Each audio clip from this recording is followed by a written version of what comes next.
Hello, hello, hello, and welcome back to the Awakening Philosophy Podcast channel. My name is Jed. How are you going?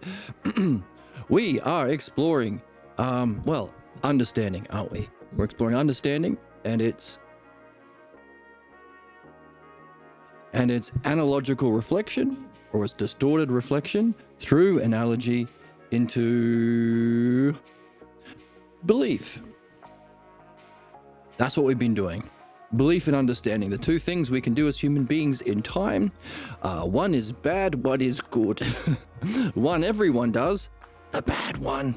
And the other one very few people get into. But that's what we are doing here. We're getting into it.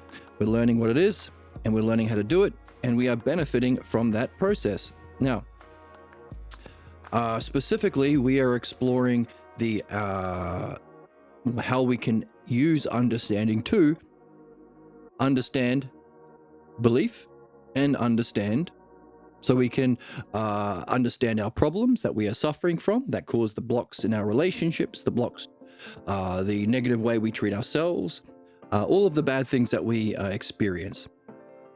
How do we free ourselves from that? And also, free from that, how do we use understanding to reach our most meaningful goals? From smaller goals like be a master of music or get better at music, to relationship goals. How do I escape the problems of the old kinds of relationships that are governed by belief, to understand what the ideal relationship is, to ultimately understanding ourselves. Understanding ourselves through asking the questions that make us rational. Why are we here? What is this reality we're in? What is the mind? What is goodness? What is excellence?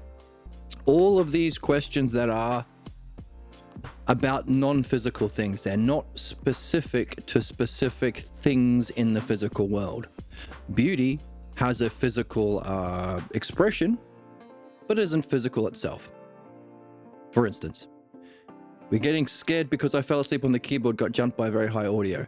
Oh, is my audio too high? That's good to know. I'll turn my audio down. Let me fix my audio. So now that I adjusted my audio, hopefully it sounds even better.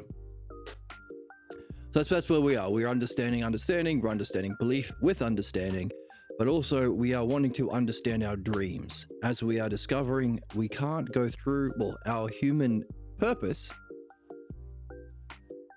the meaning of life cannot be reached without understanding our dreams. So let's nail that down in understanding, using the key ideas from the book we've been reading. Let's jump in. Let's get straight into it, because this is good stuff. This is important stuff.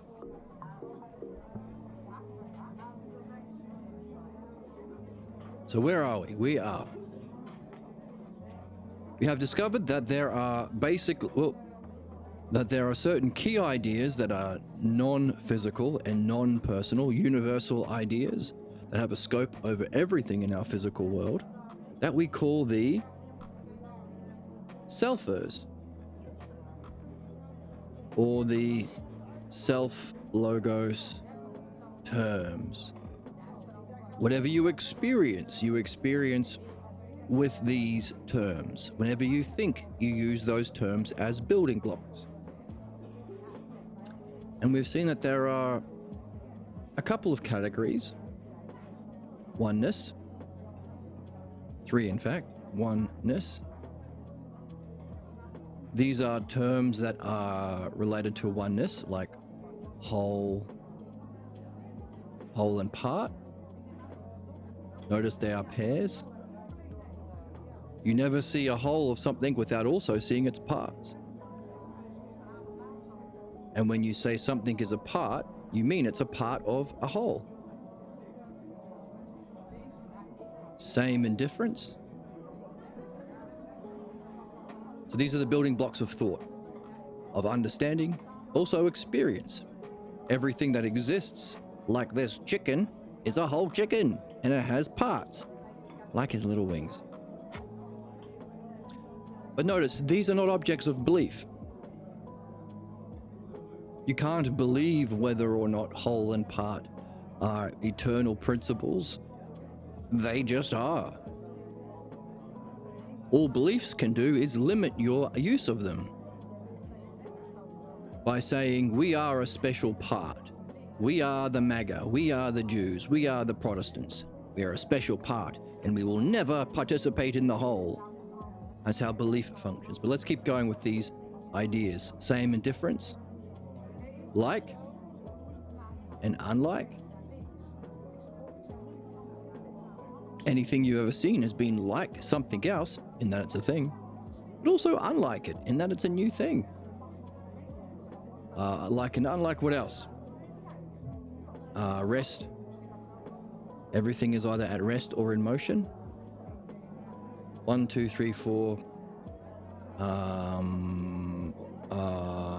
Limited. Or rather, let's move rest and motion down, in fact.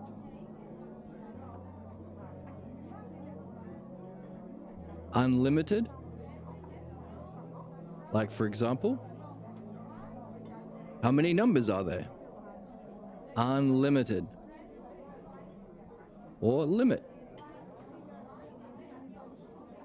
The boundary of something. I'm on the not rest part. Rest and motion. You're in motion. You're still seeking.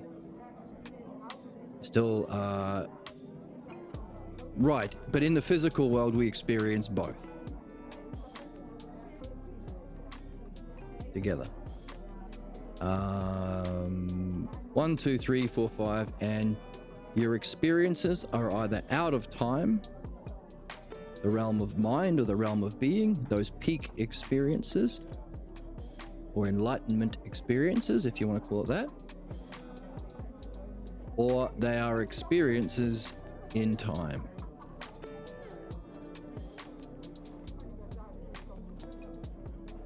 And we are looking at the two things, the two cognitive functions, the main two cognitive functions that we participate in time, belief or understanding. One is the cause of problems, and one is our learning or development. There's kind of terms that are goodnesses. For example, beauty.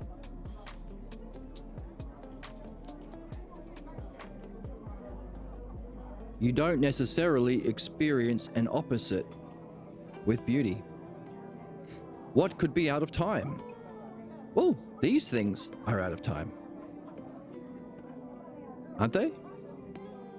In other words, when we say whole and parts are things that we can use with our thinking and in our experience, does it apply to 10 years ago? Did they have a whole chicken and parts of a chicken 10 years ago? In 1,000 years, will there be a chicken that could be seen as a whole with its parts? Now imagine a different galaxy. Could that be seen as a whole of parts? Or could they have their own chickens or gleep glorp chickens? That's an alien chicken. In order to experience a gleep glorp chicken, do you have to say, oh, that's its Numa Nuna, and this is its Liba Libi, and this is its Flubba Flubbu. That's how they speak, and those are the parts. And I will only see the Gleep Glorp chicken if I see all the parts together. By the way, if that Gleep Glorp chicken falls apart and is no longer a whole, does the idea of whole change? Of course not. That'd be crazy. So we can reason and say, well, these are all the ideas that are outside of time. So they can't be owned by a capitalist. It can't be the chosen religious people who only get to participate. It's not just for men or just for women. It's not just for human beings. They're boo for just for... Boo. This is what belief does. Belief says only our chosen group gets to participate. Only the billionaires get to enjoy life. Says the capitalists or the Republicans.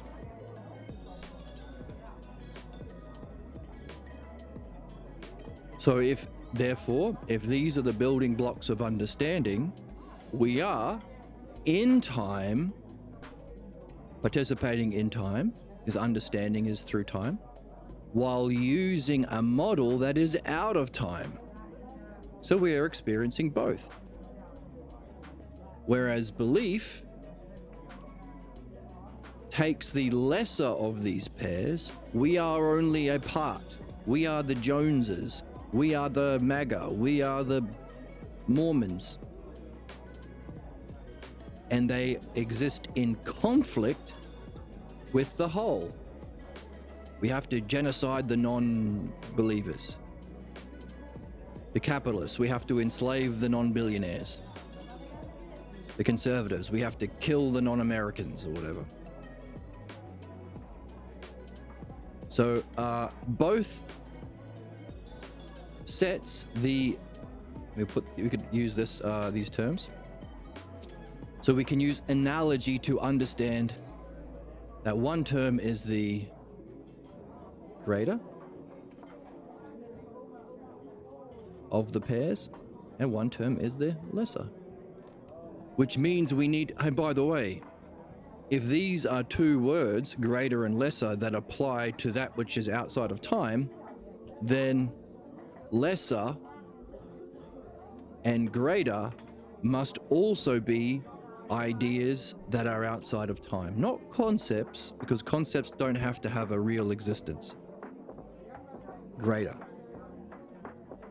Of course, if there's a lesser expression of something and a greater expressor of something, there has to be a principle or a cause. So lesser, greater, ultimate is the triad. And that relates to truth. Whoops. Because the truth of something is the greater. When you lie about something and you manipulate through belief, that's the lesser. But to be able to tell the truth about something, you need the principle of true itself. So that's the triad set of self-logos terms. And in the, which triad means three, fancy word for three. And now we're looking at the goodnesses, the things that we seek. So you could say, well, what we seek outwardly in the world are things of, well, we want to know the truth about something. When we go to the store, we want to get the truth of how much change we get. When we seek a goal, we want the actual goal. We don't want to be tricked by AI or something. So we outwardly seek the greater in our actions. In the part of the soul, let's draw it on the board. So when you're looking at the soul, you've got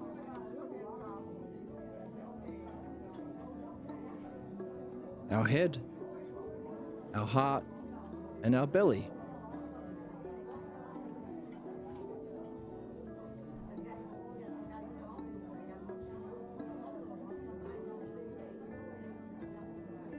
There's your arms, your belly, and you got your legs. That's you. That's what you look like. Don't you look handsome?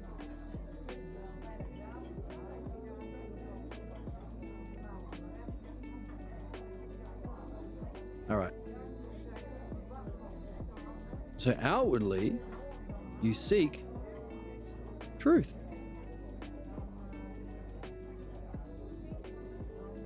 In your activities.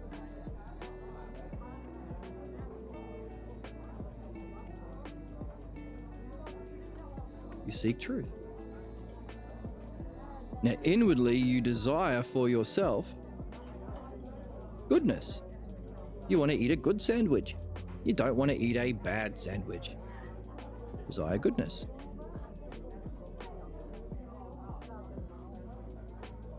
And in order to seek in your outward activities or desire inwardly for yourself, you have to reason, to plan. You are ruled by reason, which is to bring your plan into a oneness. This is my plan. Or I want to understand, I want to catch that chicken. I need to bring the parts of the chicken into a oneness. Now I've understood the chicken that I can seek and then cook and then eat. So those are the three aspects of the soul. Reason because you reflect. Okay.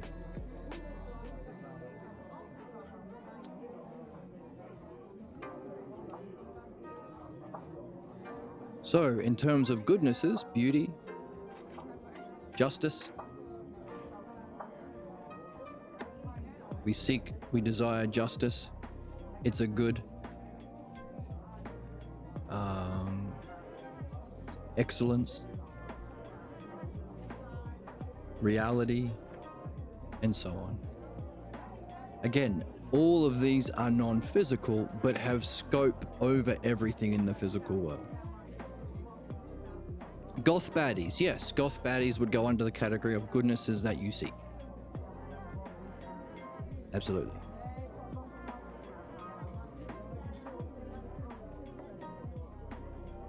So using these categories, we can understand belief as, if we draw a line between these terms here, we could see that belief functions by identifying with the lesser. You have to accept certain limits of being a Mormon. You have to wear the magic underpants. And you can't have sex, you can only do soaking. Goons of gooners. Bunch of gooners. Gooner! You are unlike the whole. You're a special chosen group who get to kill who your leaders tell you to kill, and you get to whatever, all the shit that they say. So it's identifying with the lesser in conflict with the greater. That's belief. It's the cognitive function of belief. Whether we like it or not, that's the truth. Whereas understanding, as we are seeing right now, takes this, you start from here, we use these ideas that are out of time, that are unlimited, you can use them an unlimited amount of time. They are the same for everyone. They are the whole of mind and reality. And you can even experience it in the experience of Usia. So that makes it a non-physical experience of eternity. That's what happens when mind turns around and experiences itself and realizes there's a non-physical dimension to reality that is more real than the physical one. That's the awakening experience or enlightenment experience. It's also the source of understanding. So the more that you can have that experience and reflect on it, the greater you can perfect your understanding. And therefore, if understanding allows you to understand human sickness, belief, and understand human excellence, you can use understanding, therefore, to what color? To understand the lesser kinds of goodnesses, my lesser belief about beauty. My mum was so beautiful when she was killing that Palestinian. That's the sort of girl that I will marry, says some Jewish boy. The lesser idea of justice. Donald Trump, or my dad was so good when he was sending immigrants to concentration camps, just like Donald Trump. That's a lesser idea of justice. So these people are not evil. They have a lesser view of these goodnesses. So they're outwardly seeking the lesser and not the greater. That's the cause of human problems. And So that's the outward moving. So we can see how color. The outward seeking is either the lesser or the greater, to do with what we desire. And the reason people are mistaken is because of their reasoning. And that's what we're doing now. We're understanding that belief is fundamentally in conflict with the greater. That's why we can say belief is savage. Why would you fight against your own greater interests? Why would you kill the greater people? Why do the fascists always go after thinkers? Why do we kill Socrates? Because the cognitive function of belief functions in conflict with the greater, while the cognitive function of understanding is the opposite. We have the model from the greater. Here we have a whole of terms, a whole of parts, a whole of parts. It's the same for all of us, but we can apply it to different people to help them based on their limits that they are facing. And using understanding to bring them out of their limitations, they can become free. See, we're using these key ideas to understand how understanding has a model or sameness out of time,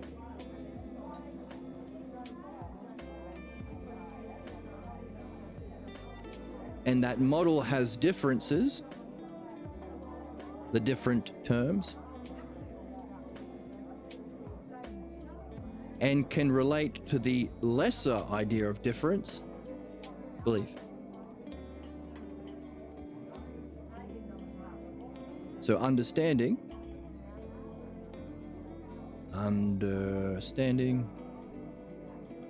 is the opposite of belief, or the higher cognitive function that belief is a distorted analogy of, that can benefit.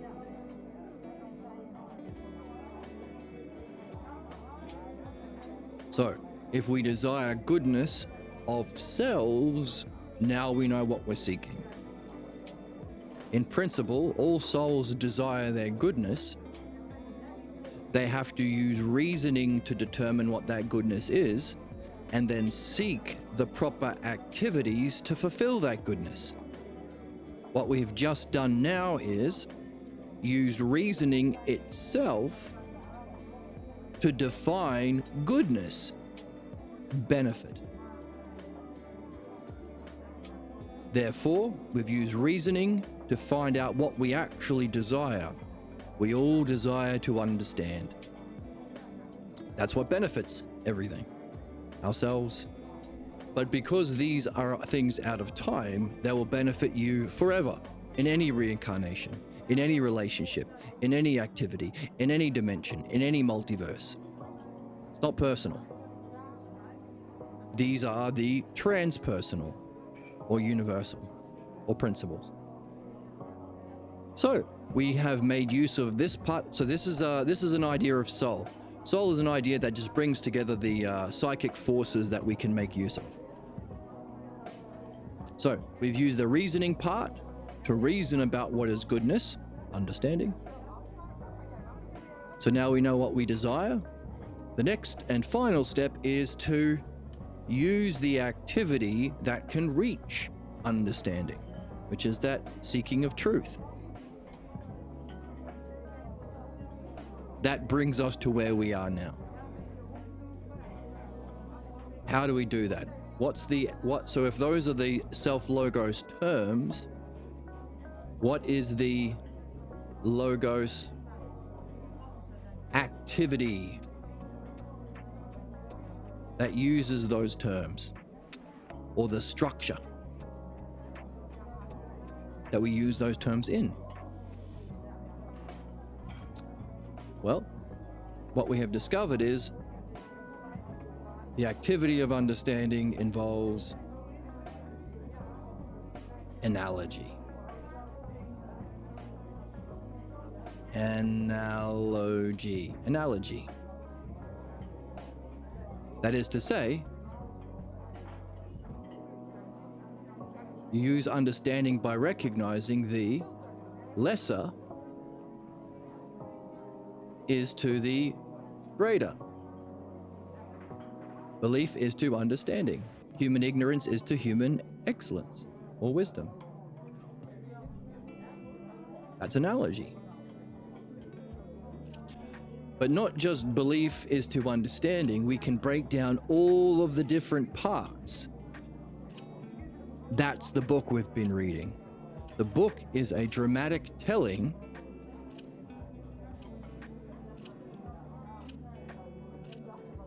of the lesser and the greater, which means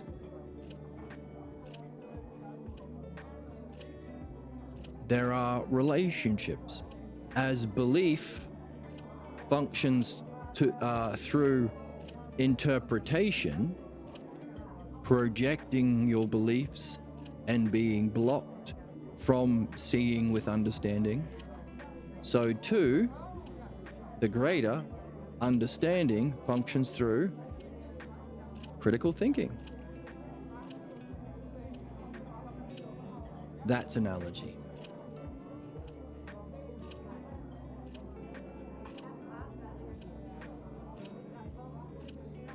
Example, as a shepherd cares for his sheep, notice two terms and a relationship, so too you could understand how a king cares for his people.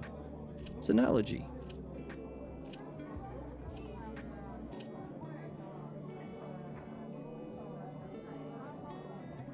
The other activity that we have, that we use those terms in for understanding, is dialectic.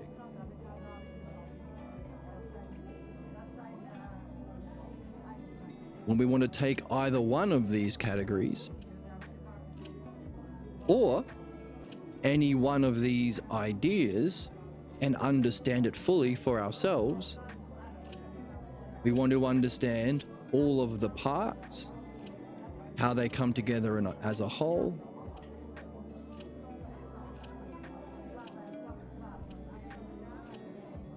but also the relationships. How do we organize all of those relationships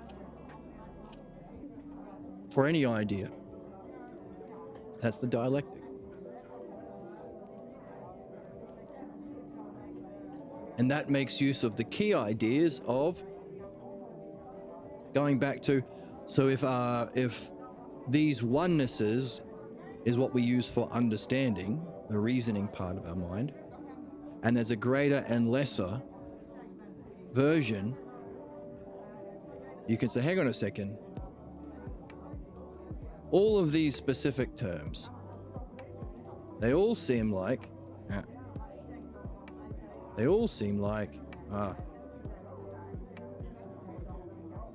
Emma?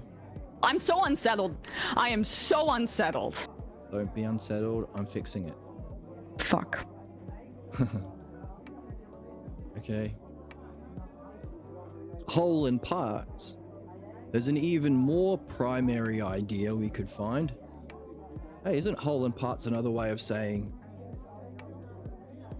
or are all of these greater ideas within the subheading of one compared to many? Therefore, is one and many the most primary idea? That even defines its heading, because oneness means a unity, which requires one and many. So we'd even be more fair by saying, hang on a second, we should move one and many above even the title or the heading.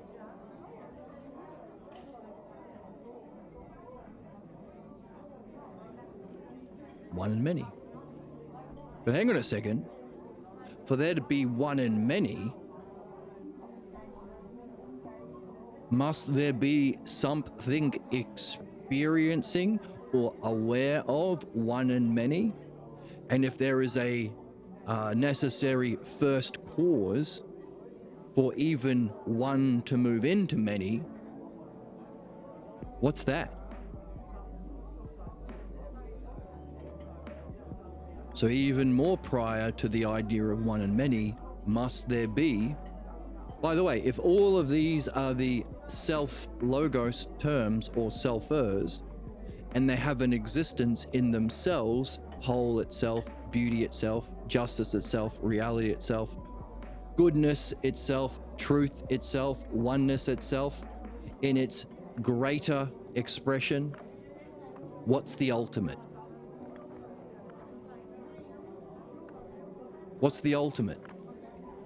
What's the principle for the greater expression, either experienced as a whole? That's the experience of ousia or mind. So we've got belief and understanding. We've also got the experience of knowing, or ousia, which is the whole, or the greatest whole of the parts, whole and parts together, or the model as a whole that contains all the parts, whole and parts, same and difference, etc., etc., etc. That's the cognitive function of knowing, otherwise called the enlightenment experience. But it's your mind turning around to know itself. That's it. We need the idea of, for that to so that's the model. Understanding is its activity. That's the model, and understanding is its activity.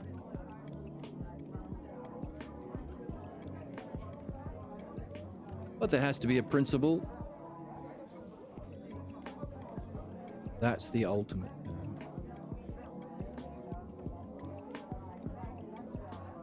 Lesser, greater, ultimate.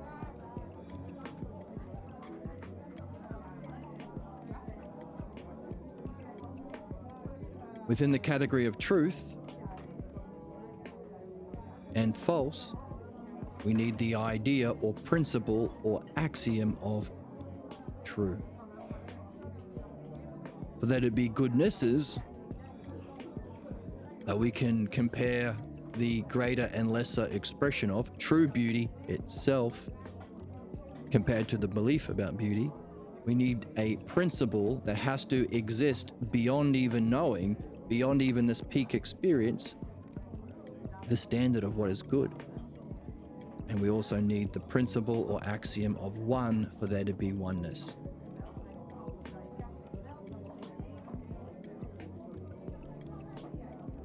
What is that? What's that thing that is the standard?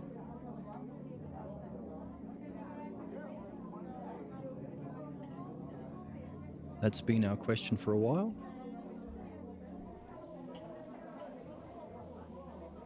Well, for there to be an unfoldment from something that is one into a many, what does that unfolding? So in our activities, what color? In our activities, need a new color. Our activities,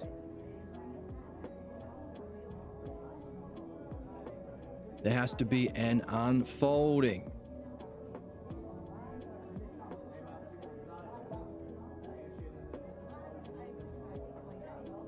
There has to be a source or create a cause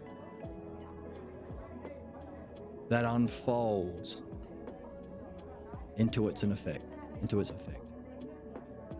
cause that unfolds, or unfolds, or causes, unfolds.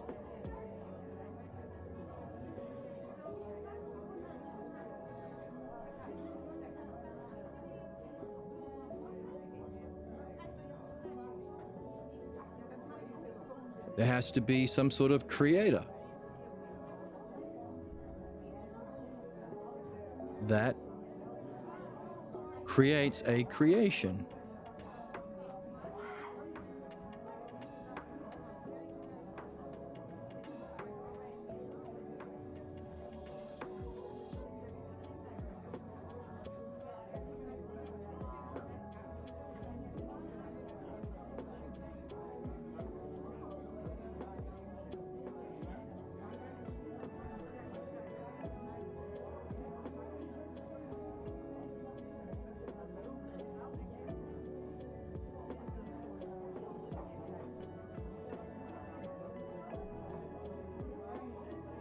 There has to be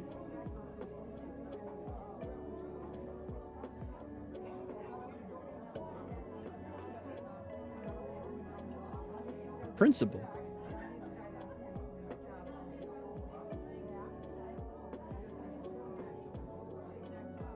That manifests.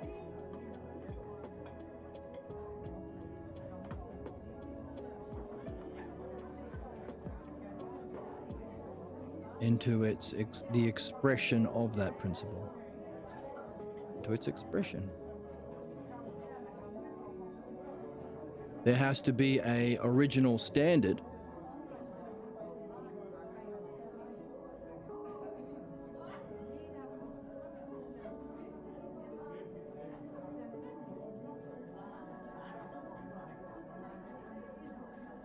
that's reflected into that creation, into its reflection.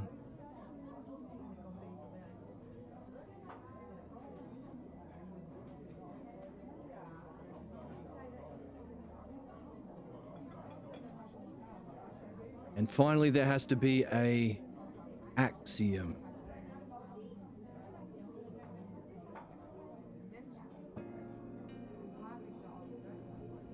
That brings all of these ideas together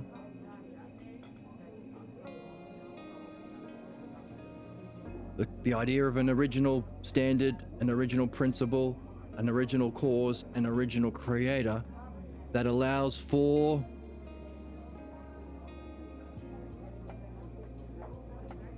a doing, a goal, emanation.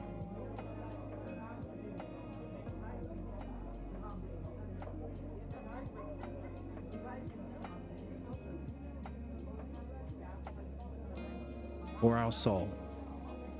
Without these principles, without there being some sort of cause, without there being standards, how could we reflect on ourselves and recognize that we are a soul, or we have a soul, which is the word that we use for these fundamental forces? Hey, if we didn't know that we if we desired goodness, what will we do with our time? Beat ourselves in the head? If we woke up in a Mario game and we didn't know that we desired the princess, how would we go and seek the princess?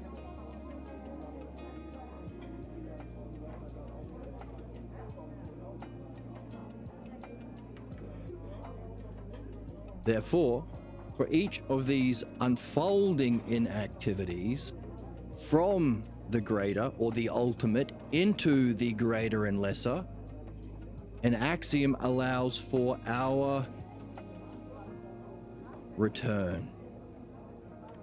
So for each of these unfoldings or creation, if I woke up in a Mario game, I would smoke the shrooms and you would get magic powers. But then after you smoke the shrooms, what would you do? You have to realize your goal is to find the princess, crush the turts, and get that gold star. And by the way, if you wanted to smoke that mushroom, you have to realize that you have one button that does fire and one button that does jump.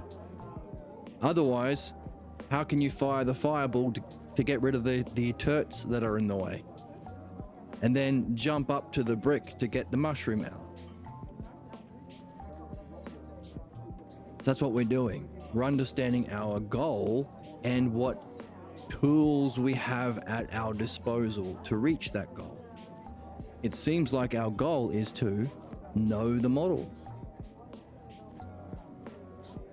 and see it directly, because it's like kissing a princess. It's ultimate beauty. Use the fire to smoke. Exactly. Yes. Use the jump button, the Y button, to knock the mushroom out of the brick, and then use your fireball to light it up. The two abilities we have on the gamepad, the X and Y button on the human being's gamepad, the two fundamental buttons we can press in order to reach our goals, which seems to be to know the model, which is knowing, and understand its parts, and then even use that understanding to benefit ourselves and our friends by helping them remove the chains of Bowser, remove their beliefs, and develop understanding themselves. The X button is Usia. We have the capacity to reflect upon ourselves. And the Y button, we have the capacity to do that with reason, language, dialogue, and the word that brings all of those together is logos. So these are the logos terms that we can use for our self-reflection. That's the equivalent of jump and fire.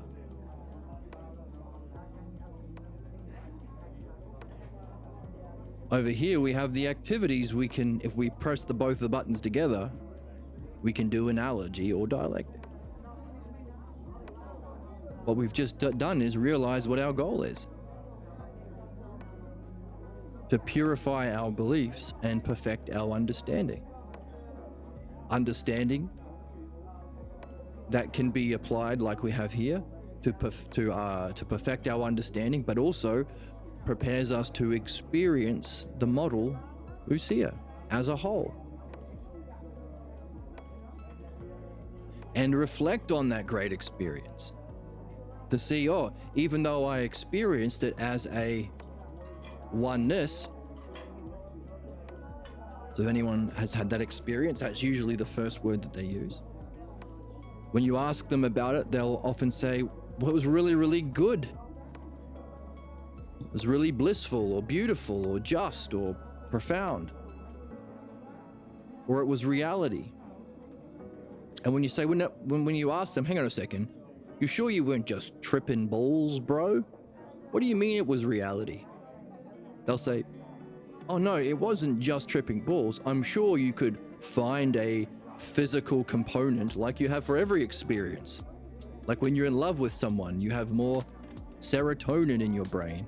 But love isn't serotonin. That's just the physical expression, or the physical correlate.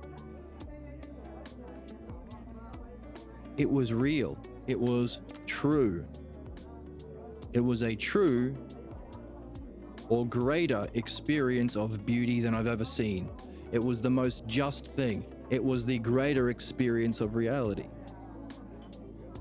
So we have to also use understanding to reflect on that experience. What doesn't seem to have qualities and the experience, you can use understanding to find is actually the model. So it's another thing understanding can do. So far we have 3. Understanding can reach this model. You can reflect on this model, giving you an experience of the sameness. You experience the same model that anyone who has turned their mind around to look at itself will see. You can use understanding to see the differences within the aspects, or the self-logos terms, or another word for self-logos terms, or aspects is eidos.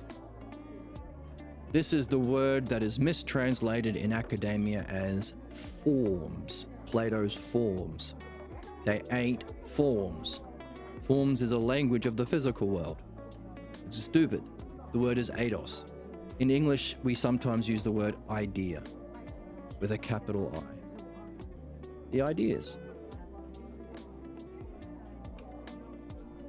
So, understanding can turn about to experience the sameness of the model, the differences within, and then the third thing, you can apply it to the lower kinds of differences, the differences people have from the greater in the lesser. People's different false beliefs, different problems, different dreams, different distractions, different dramas that they have. Therefore, in doing so, you bestow benefit. If the benefit is therefore the highest goodness in our functioning, it's what we desire. As it allows us to understand and directly experience truth, it's what we seek. Therefore, true reasoning is whatever reasoning involves doing that. So in other words, what we have on the board is the reasoning that we seek that will allow our benefit or goodness. So what we are doing right now is what we are after, or our purpose. The meaning of life! Hooray!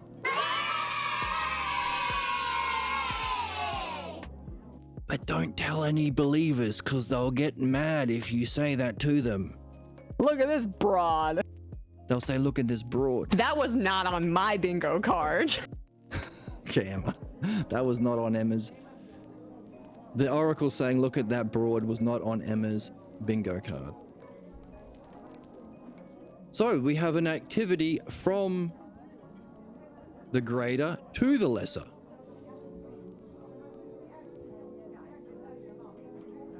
Our use of understanding to use these causes as a creator, as a dialectician, using these principles, using these standards, as an axiom, as a principle that we live by, so we can benefit souls.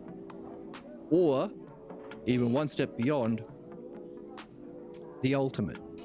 Creation itself comes from some ultimate cause, some ultimate creator, some ultimate principle, some ultimate standard for even this activity that we are doing here. That's been our question. What's the ultimate? What's the ultimate axiom? What's the standard for there to be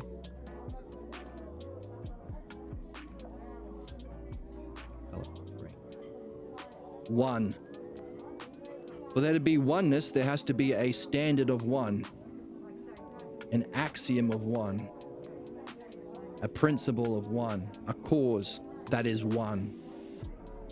That axiom has to be the standard of what is good.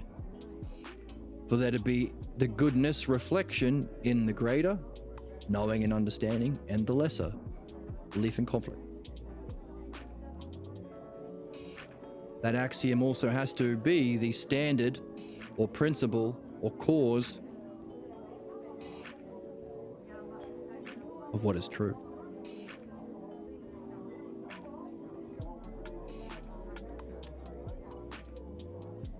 So we have to go back to understanding to figure that out. Well, we've seen that these aspects or eidos of understanding, whole and part, same and different, seem to have two categories. Whole, which is about one, and difference, which is part, which is about many. Difference is about many, same is about one. They're like beads hanging from two necklaces. One is a one necklace, one is a many necklace.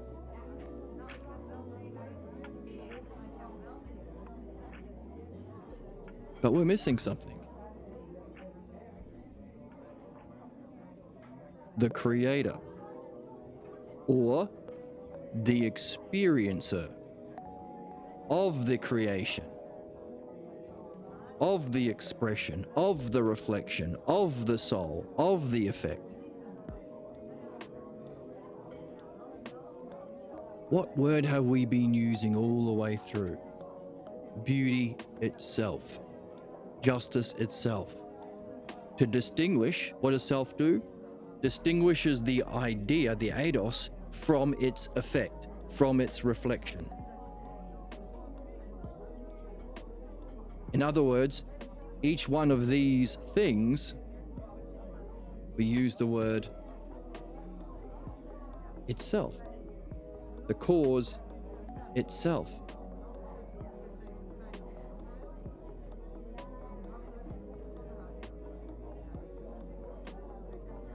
The principle itself,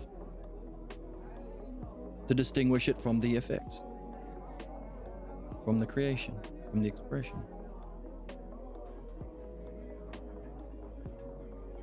All of these words here, beauty itself, justice itself, to distinguish the greater from the lesser. It's a kind of title, like Mr. Smith or Senpai someone. Senpai Jed.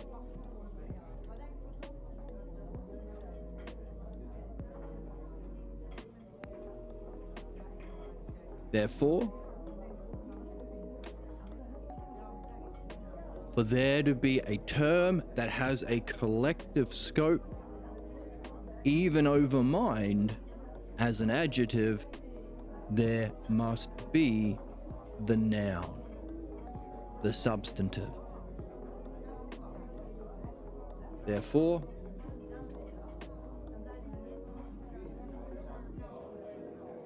beyond even one and many,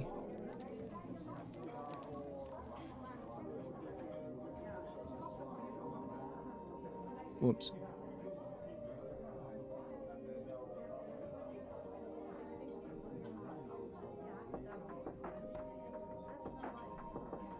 We have the idea of self and other.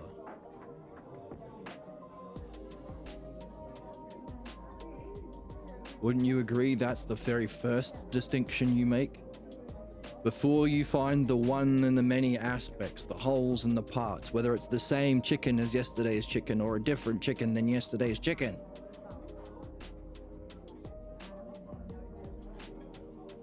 Is the very first distinction you make. Now this chicken isn't my self. It's other than myself. So if I need to, where's my coffee? So if I need to drink a coffee, I don't give it to the chicken. Therefore, self, rationally speaking, in principle, must be the standard for one true and good that has its, or the ultimate principle, cause, or standard. That's the ultimate. That has its greater reflection in understanding and knowing, its lesser distortion into belief and conflict. But also, it's the ultimate axiom, or axiom, the ultimate axiom, which means not only is it a standard or principle or cause, it's that which you can guide your life by. Why is that important? Because we have to take all of these terms, which are ideas, and apply them to meaning. It has to be meaningful, otherwise why are we here? Which is life. How does this relate to life? Well, here's the aspects of our soul that seeks things and desires things and does activities. It's that ultimate axiom or standard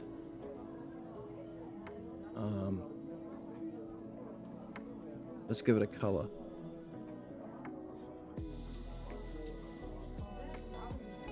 Let's make it blue. And then make these blues as well. So that's the ultimate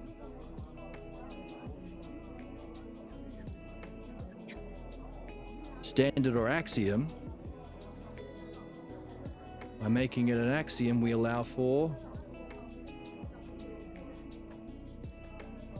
the unfolding and the return, understanding and the fulfilling of our purpose to, as an effect, to return to the cause. The Creator creates, and we can participate or read. We're learning to read this book. We're learning to read our dreams without interpretation. That allows us to participate in something that will, if we learn to read in the right way, we're not just reading the words, we are becoming like the author, so long as we participate in its activity of creation. The expression in the manifestations can revert on its highest principle. The reflection from the standard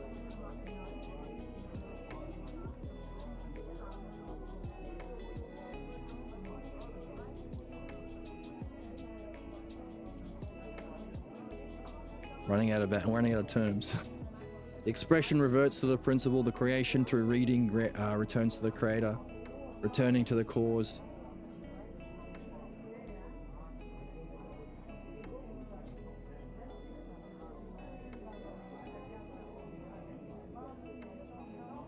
Emanation from the axiom to our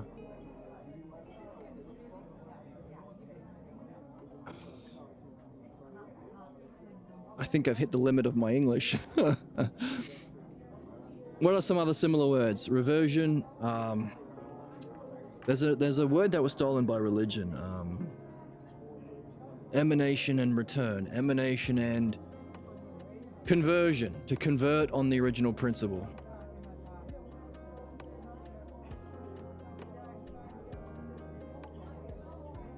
All right, let's use the word conversion. But we'll use it for principle, so it doesn't sound like it's a religious thing. To converge, conversion. Manifestation and conversion. Now you might be sitting there thinking, well, actually, I would put conversion down here, and I would put return there, and I would put emanation and reversion. I'd put revert somewhere else. Good. Don't listen to me, I'm just some dude. Make it better. Make it your own. Therefore, as we have reasoned, our purpose is to convert or revert, or what does a reflection do to the standard? Evolve? So if you imagine yourself looking in the mirror, that 2D reflection of your 3D self isn't you. It doesn't have mind or will. It lacks all the higher qualities. So it's a two-dimensional reflection of a higher dimensional being. Now, if you became that reflection, wouldn't you want to be the actual dude? Would you be satisfied as just a 2D reflection? A Paper Mario, if you will? What's it called when we rise to a higher dimension of being? What's that called?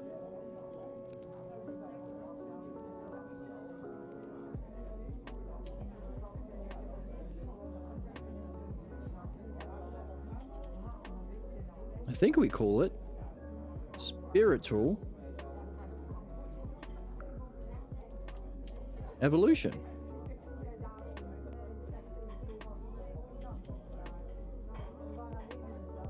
So notice there are inactivities because of these principles and the principle of principles, the axiom or standard of the self. We have an activity that we can do. But notice there are three primary terms. There is the cause or creator or principle or standard. It's creation that we can participate in for our return. That brings us back to the analogy.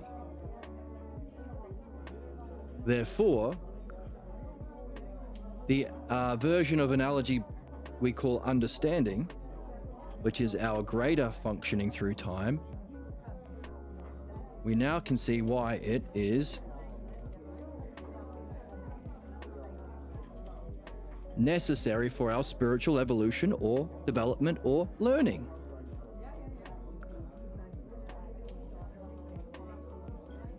We saw that there was some sort of creator or principle or cause or model, all of these words that we've been using, that then creates a creation or participates in some activity, creates or causes the activity. Oops.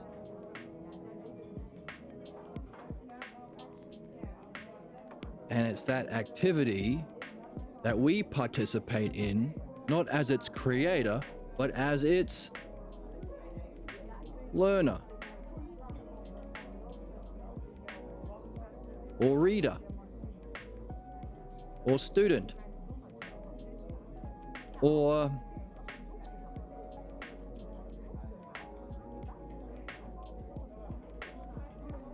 yeah, that works.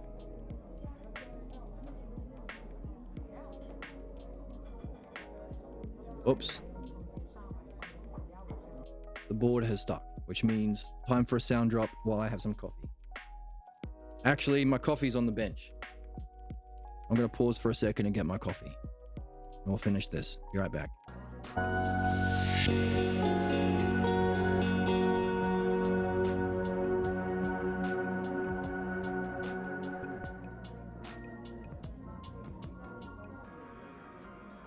Freaks. Dumbass. Whoops. The more holes, the better. It's not being crazy. It's called reaching a higher sense of being. We're back. And that's not how you spell learner. That's how leaner.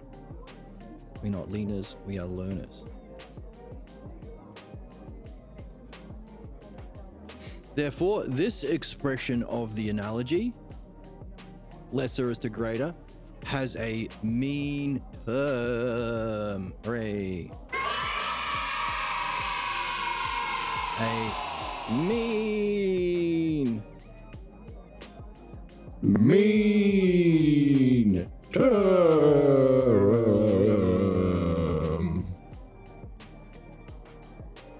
which allows for its expression as, because B is doing double duty, A is to B as B is to C.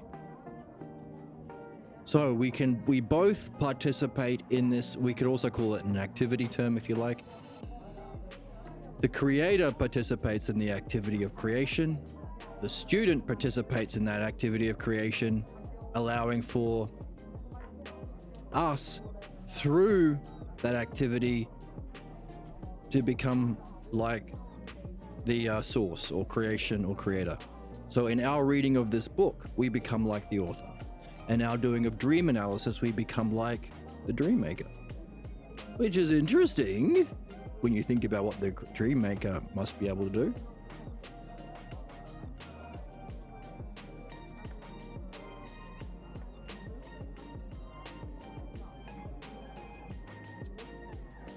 So if that's understanding, that's the greater. What's its distorted reflection?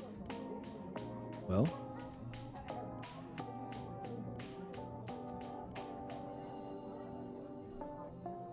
belief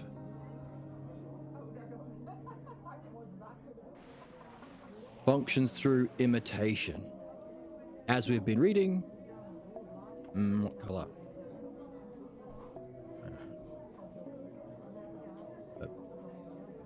Belief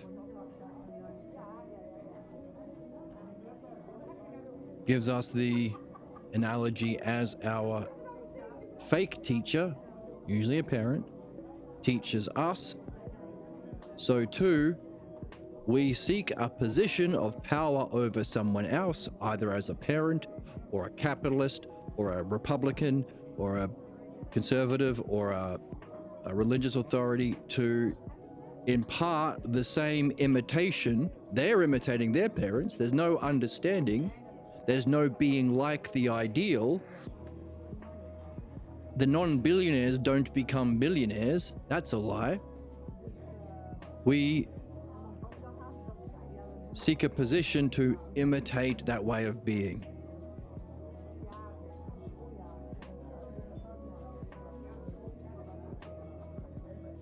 Now, A is to be as A is to be. That's the cause of, or that's the mathematical, therefore, expression of all human injustice. That's injustice. That's a stagnant analogy. Stagnant, there's no growth, there's no learning, or redundant analogy. And that's the cause of injustice. So the mathematical equation, thanks to our 40 eps of reading this book, we have come to understand the mathematical equation for human injustice. Hooray. It's not being crazy. It's called reaching a higher state of being. We're not crazy. We've reached a higher state of being. That one's perfect and exactly the case. Thank you. I'm eating the testicles of this bull, and I'm eating it raw. No, don't do that. Honestly, on the real, I say stuff like that because I'm cool. And we are saying that because we are cool, right? Why do you need 50 bananas? So many bananas. So many bananas. 50 is so many bananas. That's also true. We say lots of true things. And 50 bananas being too many bananas. So many bananas is also true.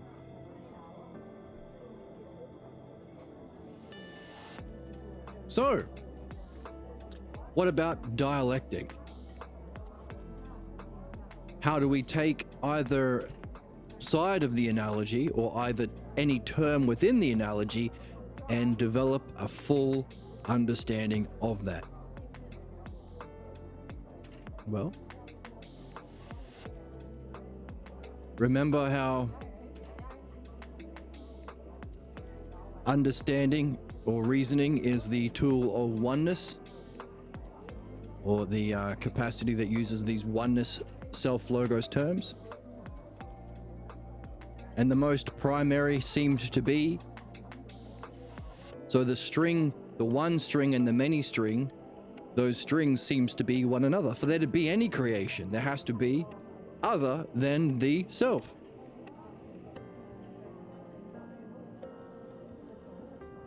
In principle.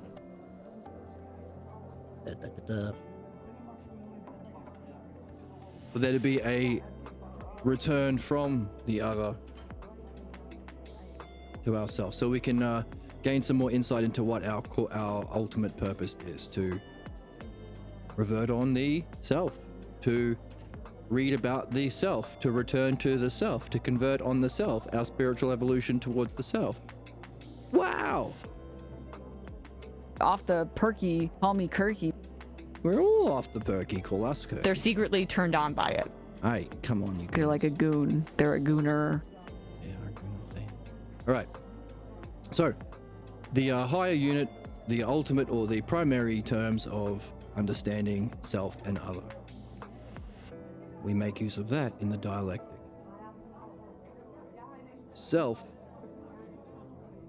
Oops. Self and other.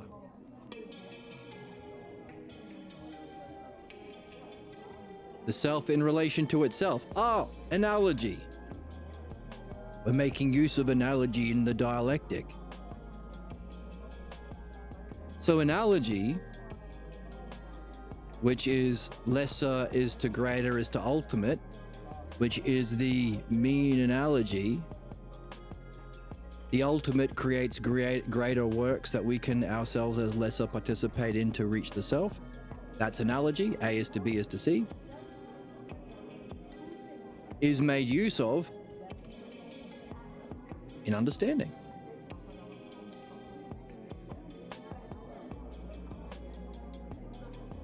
So, self in relation to itself. We call that definition. The definition of the idea. Self in its expression to others. How does it function or demonstrate? Demonstration. Demonstration.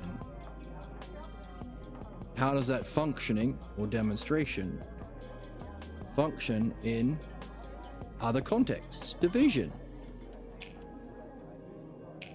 Or how does that self to other, this functioning to other, relate to other others?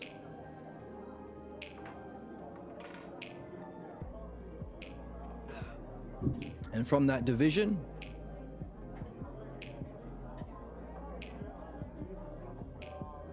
can you synthesize a single idea from those divisions into a single other that you can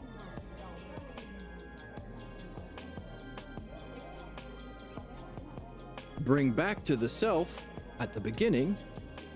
Analysis. And that, so we'll give these a different color. These are the two parts. Goodness.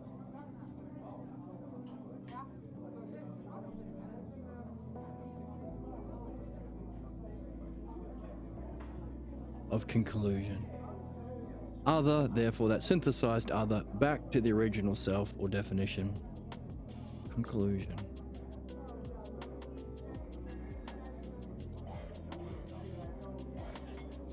So there's the structure of the dialectic, or the structure of understanding. So what? Well,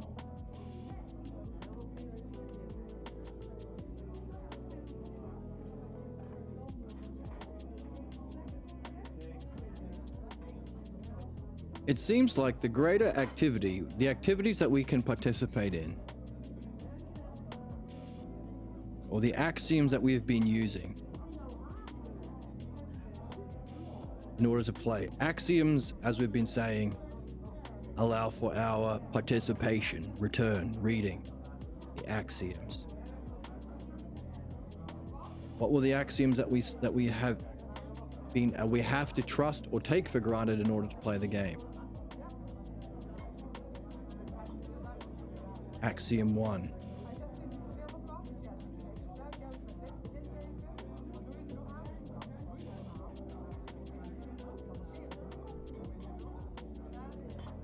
The lesser.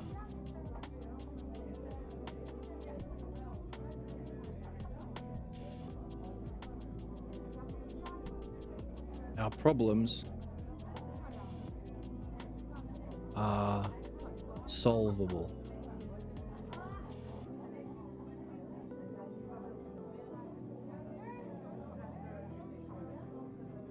Via its inherent, via understanding its inherent intelligibility.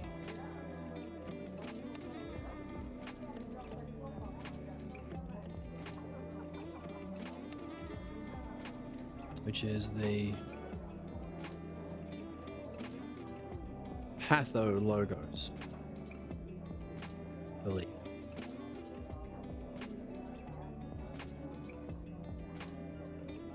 Axiom 2.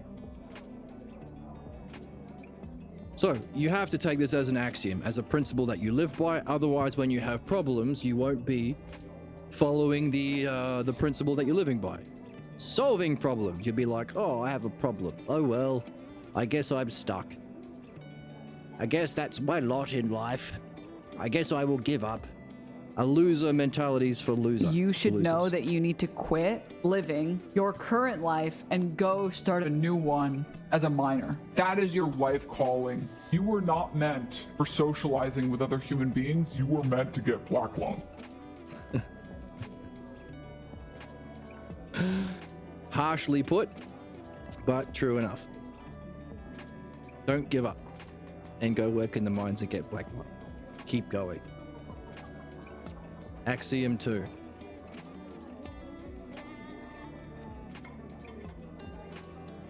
Oh, surely we have a sound drop for this one. People don't logic their way into stupid No. positions. Oh, yeah. They stupid their way into stupid positions. There we go. The stupiding our way into stupid positions is the inherent intelligibility of our problems. You actually have to address the systemic inequalities. The people who believe that there should be hierarchies and that they should be above other people. That should just be addressed rather than just trying to segregate shit. Whoa! Crazy, crazy, crazy, crazy, crazy, crazy, crazy. So we address the systemic inherent problems within the false beliefs, not just be ruled by them, like segregating. But there was another drop that I was after. What was it? You're not going to magically force someone to want to get better. You have to come to that conclusion yourself. You have to want to get better. There we go. That's the axiom. It allows us to want to and desire and achieve the getting better. The getting better involves you have to trust axiom 1. By the way, in philosophy, we see that not only do we have these as an axiom. Well, let's do this one first before we talk about the axioms themselves. Axiom 2. Our excellence, justice, purpose, fulfillment,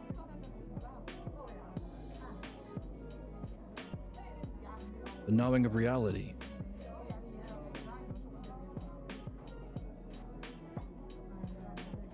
all of those goodnesses that we seek in that goodness set of self-logos terms is reachable.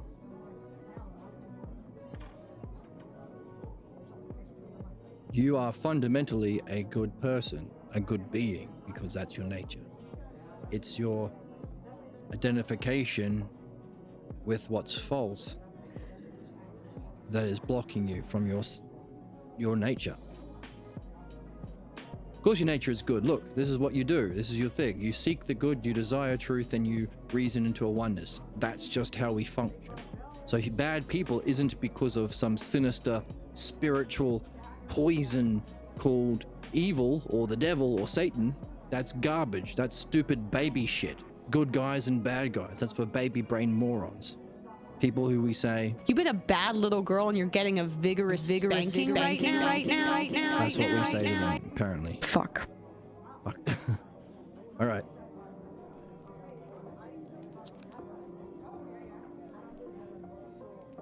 Therefore, you can reach your purpose and your excellence. If you're here for a reason. This is the reason. Otherwise, why would you be? Again, via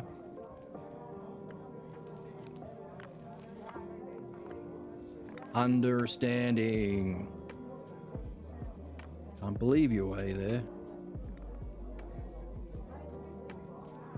Which is why I've been encouraging you to do your own tables like I'm doing here. via understanding, once again, its inherent intelligibility. What's the inherent intelligibility of our excellence? Oh, we have it on the board. There we go. See all of its parts? Different colors. That's how you know it's true. So colorful. Like a rainbow. I'm cute. Like, it's cutie pie. All right. That's also true, I guess.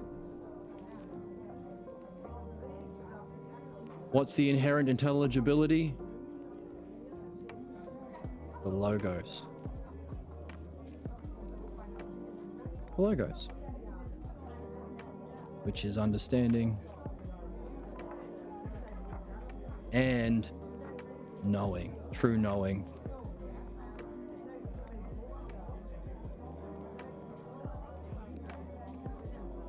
Or logos enusi, you can say. That's the logos.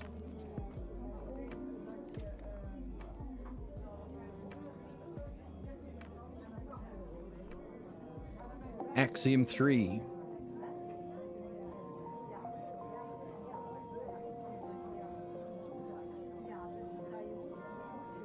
Both.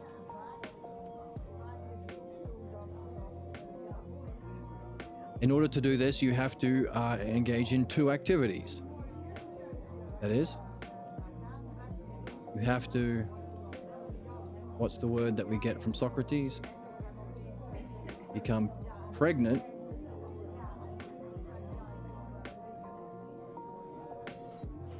with questions about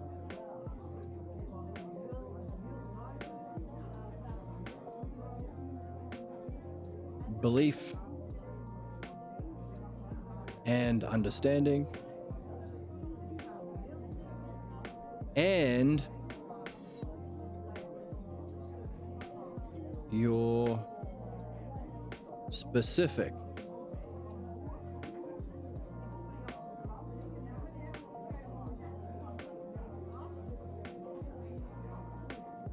pathologos belief and logos idea that you are curious about and want to answer. In other words, the sameness and the difference.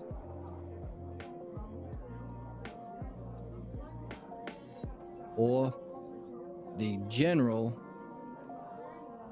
or model, you could say, and the specific.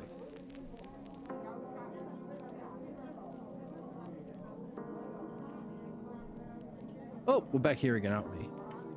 The same and the different, the part and the whole. Your specific part and the whole of belief or the whole of understanding. The sameness in the model and what makes you different in your particular soul and reincarnation. It's the one and many again. Or sameness and difference. Now this is key, because sameness and difference is the key idea of the book. And we'll get into that after we finish this.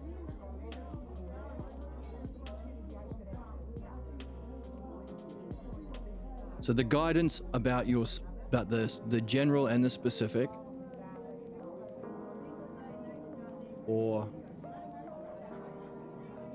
the universal, or the model universal, and that which is unique to you,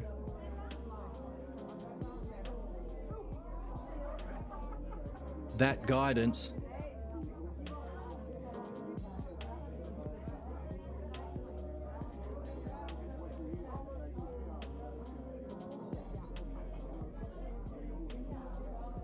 comes from, drop a sound drop. You actually have to address the system. Personality maxing requires you to look inward on a deeper level, and it's harder to fix because then you have to make fundamental changes to who you are as a person.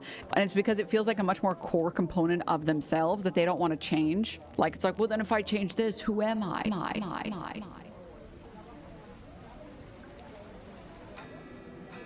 That's what we're doing. We're uncovering that identity that we are, that false belief we identify with. And that guidance comes from dreams. Therefore, Axiom 1, problems are solvable by understanding its inherent intelligibility. You got to become curious about beliefs and your own specific one that blocks you from your participation in understanding and development. Axiom 2, that thing that you're blocked from is doable, is reachable. Excellence, justice, your purpose, the knowing of reality, fulfillment of your justice, or same words, is reachable via understanding. The inherent intelligibility of excellence, justice, reality. That's the logos. You won't be able to do either of those two things unless you have some sort of guidance through both. In other words, the inherent intelligibility of, so therefore, to get guidance on your specific reading about the general and your specific philosophical midwifery, giving birth to your own specific ideas about logos or specific false beliefs about self.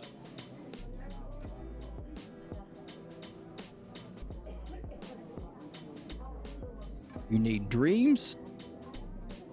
Oh, therefore, our dreams participate in that analogy, that activity analogy that allows for our unfoldment. So we have the dream maker,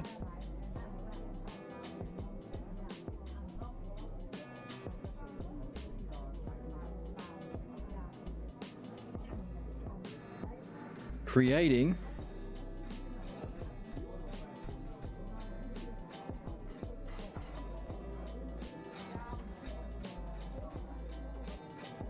our dreams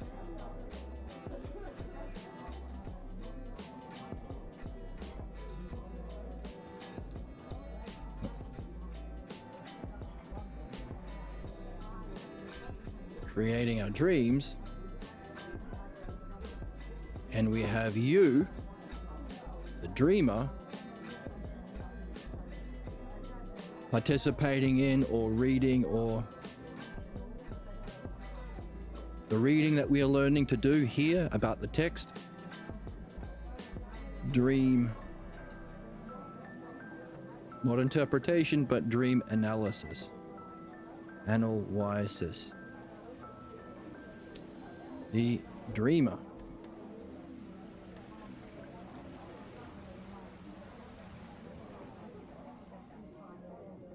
Participates in dream analysis on that dream. So there's the activity from the higher to the lower. So as we participate in that, we have to keep in mind as we do dream analysis to always wonder about the dreamer, because we can ask the question, is therefore the dreamer something to do with the axiom or principle or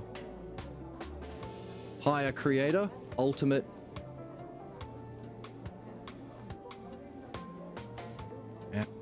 creator? Fuck.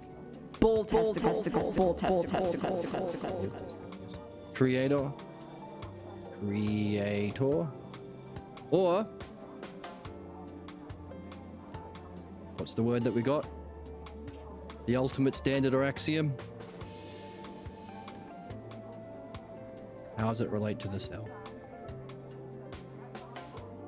So in other words, yes, we're doing dream analysis to do those first two axioms, but we're also participating on reflecting on dreams itself, the cause of those two axioms, or the, hey, what did we say? There is an inherent intelligibility in the greater and the lesser. the logos or the pathologos. Therefore, in this activity, we have to ask, how does all of these things relate to the inherent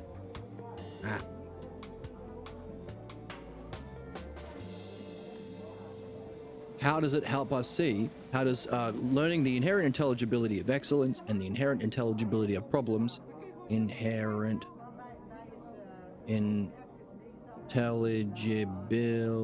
no space. How does the axiom, principle, cause, creator relate to the and dream maker? All of those things relate to the self or the inherent intelligibility. Did I spell that right? If you don't know, now you know. Emma, Goon. I'm not gonna spit on you, Emma. Everybody should love sluts. I love sluts. Oh, okay. You've convinced me, Oracle. Maybe I will. I have a sickness for the thickness. Okay. Inherent intelligibility of self. What we might call the self logos.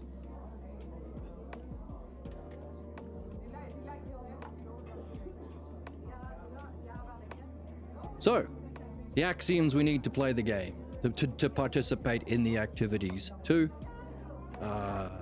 move from the lesser to the greater, solve problems. We have to say, well, problems are solvable. How do we reach the greater? Greatness is achievable. But how do we figure that out? Oh, you have a guide for both.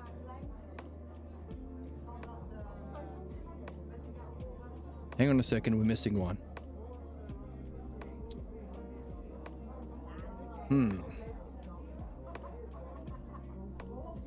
So we have here, within these axioms, we can understand them using analogy, because that's what we want to do. Why? Because that's the tool of understanding.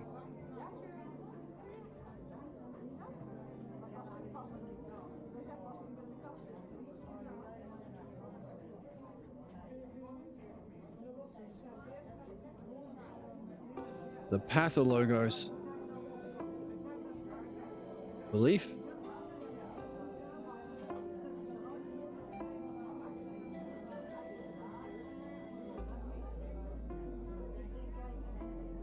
or rather,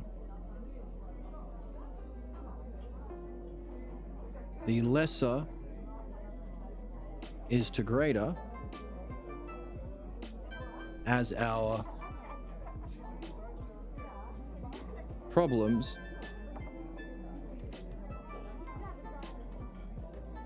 is to our excellence as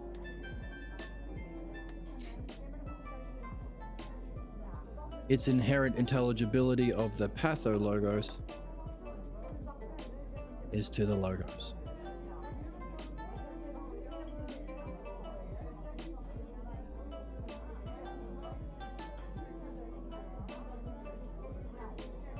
Or A is to B,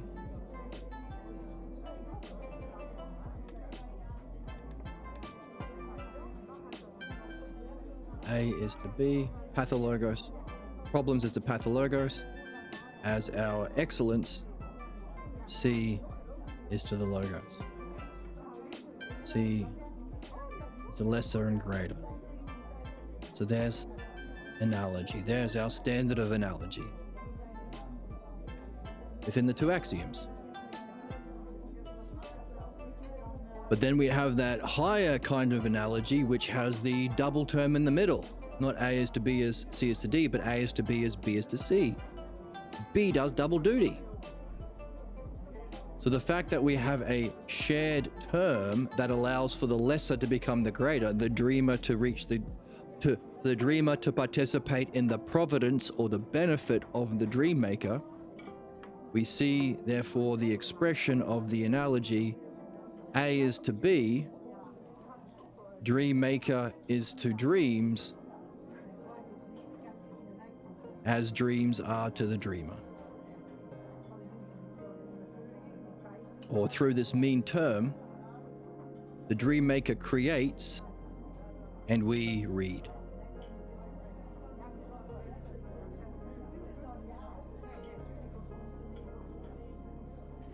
All right, so we've been using analogy for these axioms, but we need to use the dialectic as well, because the dialectic is the other structure of understanding.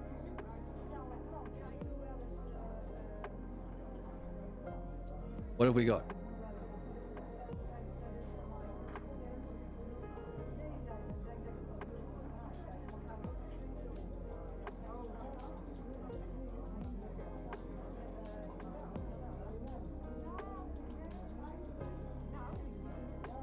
Definition, demonstration, division, and conclusion. What's the definition? Well, the definition is our reading.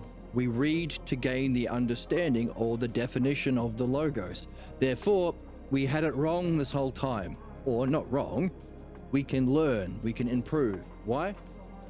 Because the greater is the definition. So axiom 2 is actually axiom 1, it turns out. How do we figure that out? Because we're using the dialectic. Let's see if it fits better with the dialectic. Do we gain the definition of the logos using the axiom that there is an inherent intelligibility behind reality? Is that the definition of reality? Well, that fits. Definition of reality, that fits. Are we learning about these things by reading and reflecting on this channel? Therefore, defining what we have to do?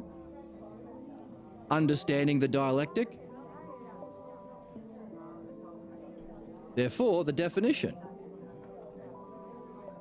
So let's add the dialectic structure to our axioms.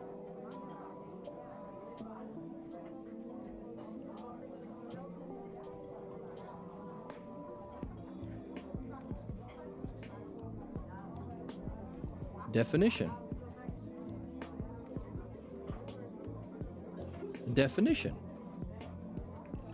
Axiom 1, the logos, our excellence, the inherent intelligibility of reality.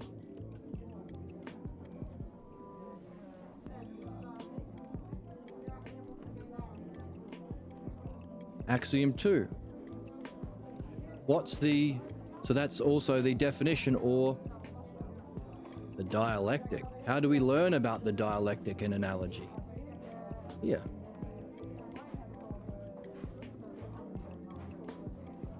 Demonstration. Now, if the truth was enough, then you wouldn't have problems.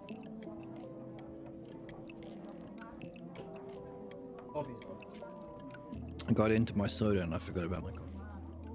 Demonstration. What's the highest use or functioning demonstration of the dialectic used for developing intelligent beings? Well, wouldn't it be to remove what blocks your participation in the logos in your reading? What's the higher art of the dialectic when applied to your level of development or level of pregnancy with your question about understanding or question about belief and your specific question about your specific idea you're curious about or your specific false belief about self that you're addicted to and identified with? Philosophical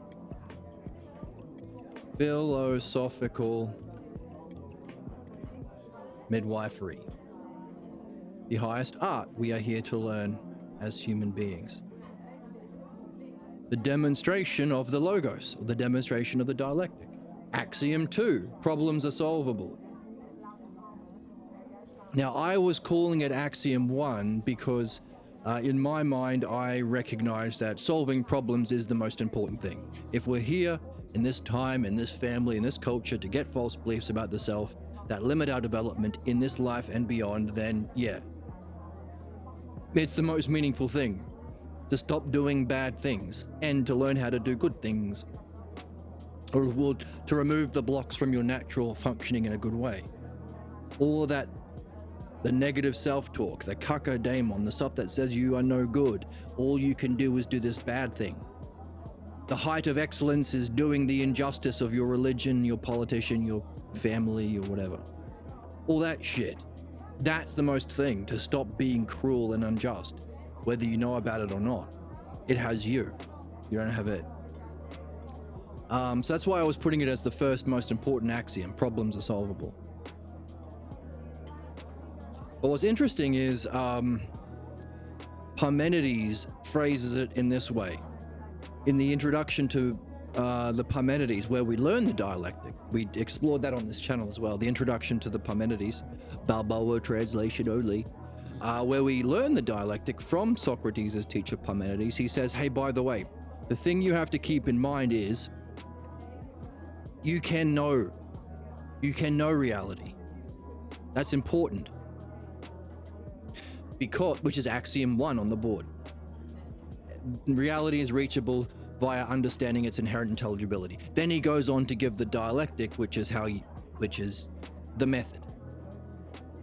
The reason is, Parmenides says to Socrates, you could be talking to the greatest dialectician in the world, and he could run you through all of the dialectics perfectly, but it wouldn't make a difference. Why?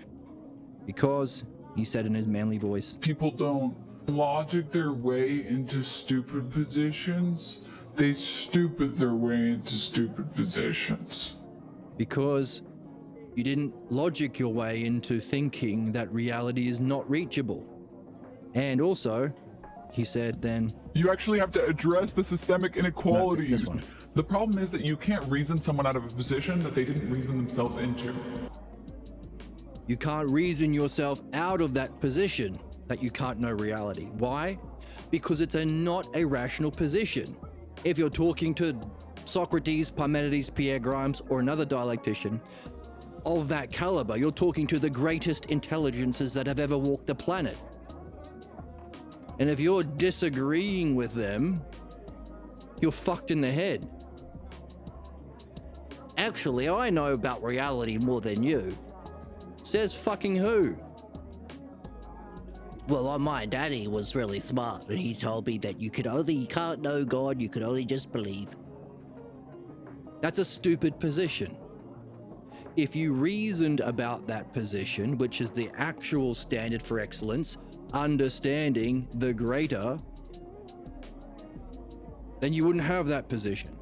That's why we don't listen to our pathologos beliefs. We listen to them in the fact. We hear them, we write them down, and we try to approach them analogically to see what the message is, but it's not literal. Anything that diminishes your self, mind, or understanding is stupid.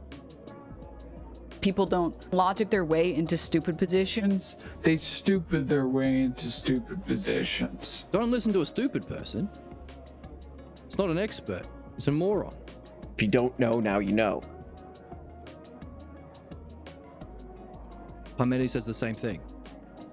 If you're talking to the greatest dialectician, you're talking with someone who knows about reality and knows about understanding, and they are giving you the arguments or the reasoning or the steps of reflection to reach it yourself. If you think otherwise, it's not going to affect you. Talking to the greatest dialectician on earth, you're not going to change your mind. Therefore, as I'm about to present to you the dialectic, you have to keep that axiom in mind.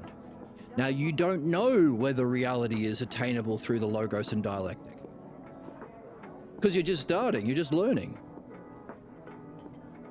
Just like you don't know whether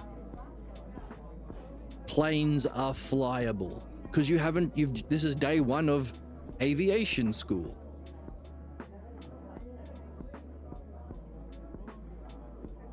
But you have reason to trust that it could be.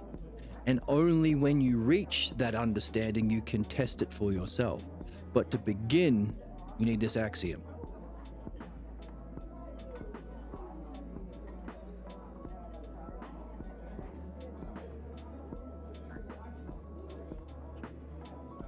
Then Parmenides goes on to say, the other half of that is, as you go through this dialectic with that axiom in mind, that trust, that rational and necessary trust that you will one day see if you keep going. The other thing you have to be on lookout for is the voices of the many, of the family members, of the parents, of the groups of the society who have themselves been taught the false beliefs that undermine what we do here, that call us, that say what we do nothing but empty talk. Go be useful, go make money for a capitalist, go kill for Jesus, go murder for ICE and Donald Trump, be a slave to some ignorant believer. Don't engage in this, says all of the slaves. So he goes on to say, yes, trust that it's attainable and be on guard for the voices of the many, the pathologos. So Parmenides arranges it in this way as well, which is interesting. Axiom 1 first, the definition of the logos, its expression, the dialectic into midwifery. Division. Do we get both of these ideas, or this functioning of the dialectic, can we participate it in many ways? Division. Do we get many expressions, many dreams, 4 or 5 a night for your whole life, expressing that demonstration? Therefore, we can ask the question, is our, move this over a little bit. If the division means the activity expressed in many different ways. And of course, we know there is a manyness in the many dreams we have, but as we see over here in the model of the dialectic, the definition, the logos, its expression, philosophical midwifery, it's that expression to other things or in many different divisions or applications. Therefore, if the third axiom is about dreams, which meets the condition for division, we have to ask the question, is our dream maker a midwife? Because it's that demonstration of midwifery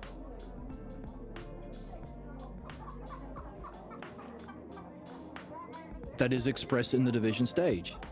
And if indeed the axioms follow the dialectic, which in principle it should, because the dialectic is the structure of intelligibility of our reality, and if we see that there is a necessary intelligibility in axioms to play the human game, to the point where even 3,000 or 2,500 years ago, the greatest teacher Parmenides taught the greatest student Socrates, said, hey, you need these 2 axioms to play the game.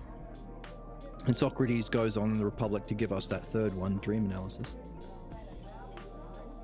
Then it should follow the dialectic structure, which means we can ask the question, is the dream maker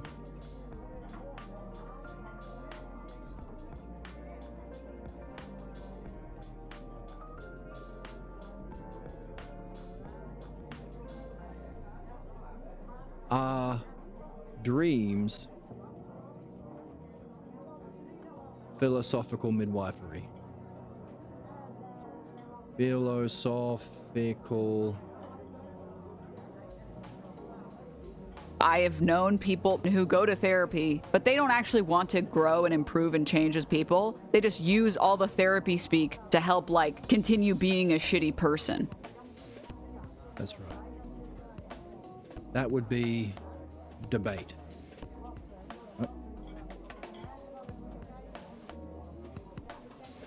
So as we are using the dialectic to nail down these axioms that are universally true and necessary for the human game, just as we had the stagnant analogy to the real analogy, we have what the oracle pointed out, debate, which is the lesser distortion used to,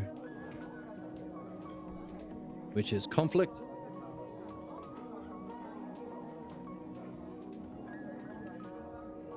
Competition. Your success my success comes at your failure. From the book Rhetoric, which means to lie or to use arguments deceptively.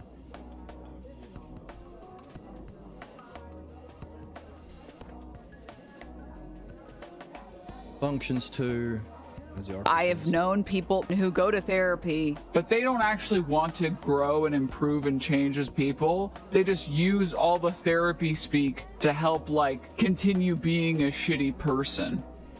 to justify and solidify being a shitty person or our false beliefs.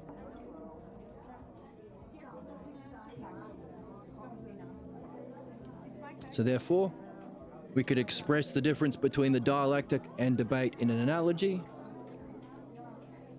as philodianoia, true philosophy, the love of understanding, dianoia. We use that to distinguish it from academic, as philodianoia is to true philosophy. Why? Philos Sophia means love of wisdom. Wisdom is the model and the parts, the sameness and the difference, which is which we get via understanding. Is to the, as philodianoia is to true philosophy, is to its active, which is love of understanding, is to its true name, true philosophy. Actually, let's put true philosophy at the beginning. As true philosophy is to philodianoia, its true name, is to its true functioning. So there's our definition and demonstration. It's functioning, the dialectic. That's how you reason in a not competitive but friendly way, not conflict but mutual, not competitive but everyone wins, not rhetoric but actual reasoning. Dialectic. So too, academic, current, so we'll say modern, academic philosophy. Now, I know some people spend a lot of money or maybe got degrees in becoming an academic philosopher. I've been there myself. Don't take that sunk cost. It's like when you join a frat or something, they make you do bad things or spend money or whatever. So you have all this, I really love this frat now because of all our time and the weird things and the money I've invested in this. I'm going to be loyal to it. Don't fall into that ignorance of belief and loyalty to belief.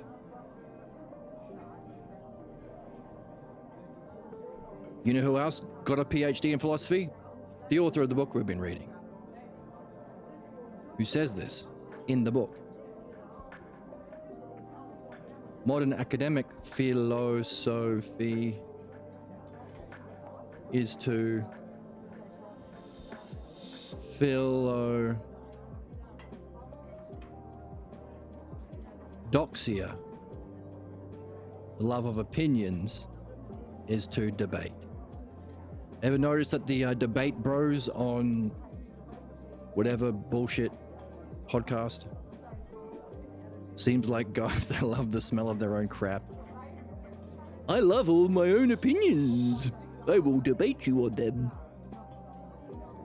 Notice how it never changes the other guy's mind? Notice how the other guy, who might even be wrong about the idea, doesn't get better, but gets more firmly entrenched in the beliefs he had to defend? That's why they send 17-year-olds to preach Jesus in certain religions. Not because they know anything, but because everyone else knows better, and they've had to defend their beloved, because they're stuck, they're 17. They don't have an income. the conservative or the king priest CEO of their house has this religion. And now they're going around defending it despite being idiots because they're young. Not to help people, that's the lie. To indoctrinate them by making them defend their ignorance. Also, there's another aspect. Belief doesn't have a feeling like knowledge does. So that feeling of being persecuted or insulted gives them a feeling that they identify with. Ever notice that the Jews doing the genocide feel persecuted? Why Trump doing genocide and concentration camps and killing everyone feels persecuted? That's the feeling they associate with being knowing. But not true knowing, the lesser analogy. Debate. As true, that's the surrogate for knowing.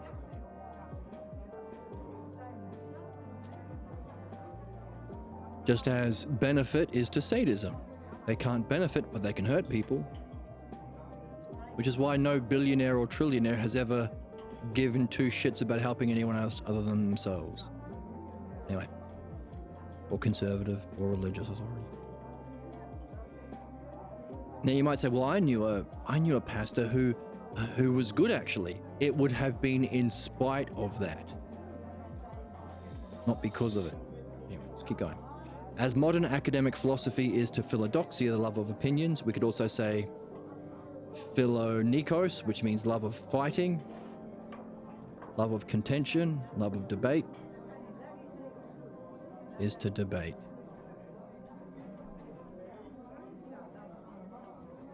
So, we have our greater and lesser analogy, we have our greater and lesser dialectic expression that we can ourselves understand through analogy. And here we are applying the dialectic to the axioms that we've been figuring out as we go.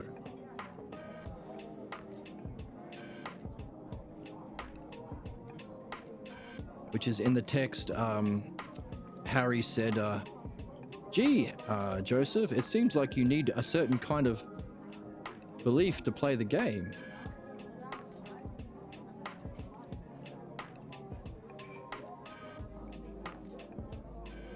Is that a prejudice?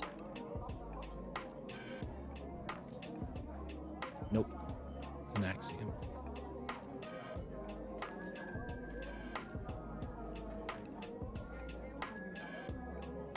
Conclusion.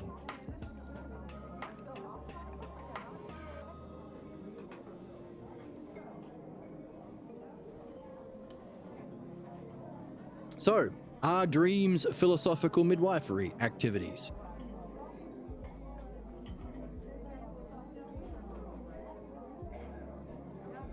Is a question we can ask. Is the dream maker therefore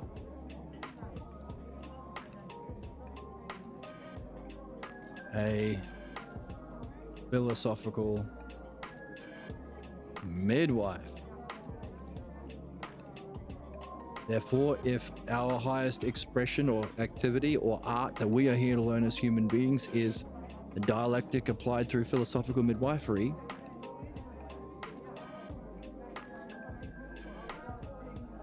we can ask these questions about the dream maker.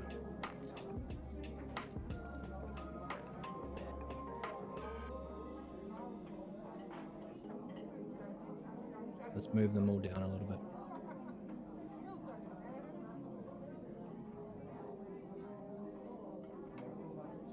Emma? That's funny.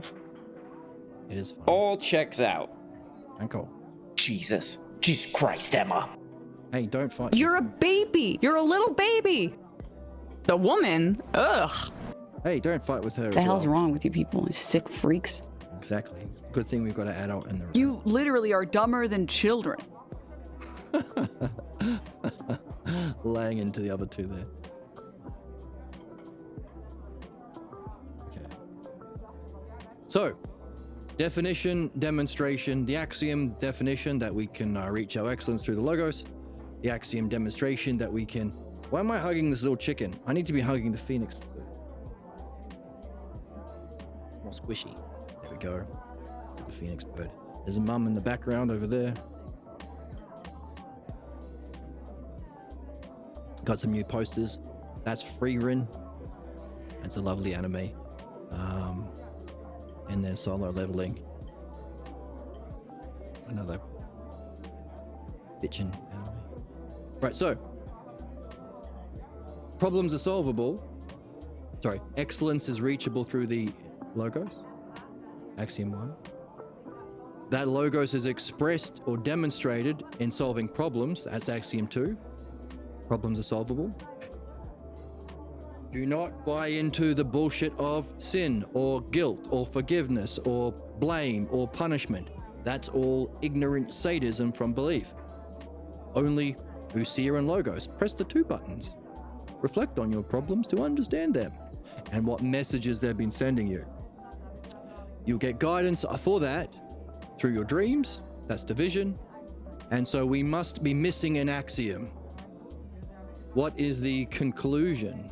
See, this is what the structure gives you. It allows you to arrange what you do have and also discover what you're missing. So we're missing an axiom. Conclusion.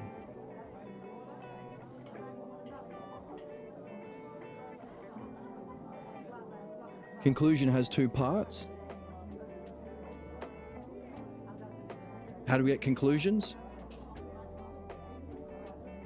So we're looking for Axiom 4.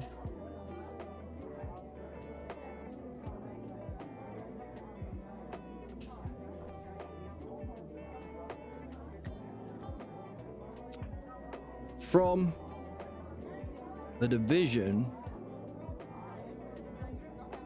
is there a key idea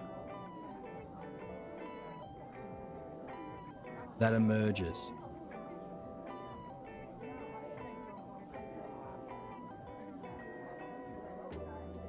So that for us it'd be after doing lots of dream analysis or reflection on dreams, what key idea has emerged? Now by key idea we mean, is there something that is key idea? Is there something that is repeated all the way through? By the way, this is, we're going to apply this to understanding our dreams in a moment. So we're taking this with us. Is there a repeated idea? Is there something that has scope, has scope over all the other ideas? Something that all of these other ideas, well, these are all like babies of this mother idea. Is there something more primary? Is there a more primary idea that stands out? Is there an idea that is causal of all the other ideas or expression or divisions? Or, oh, hang on a second. Primary, causal, axiomatic? Well, same category, but we've already got axiom on the board. We're looking for that axiom. All right, so that's what we're looking for. That's synthesis. That would be, from this we synthesize.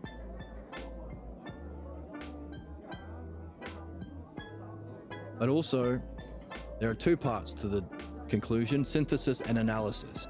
This key idea has to therefore be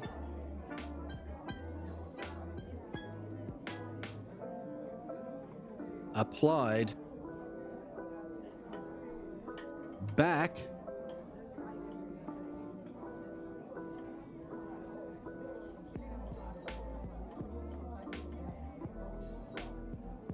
a key idea has to be applied back to the definition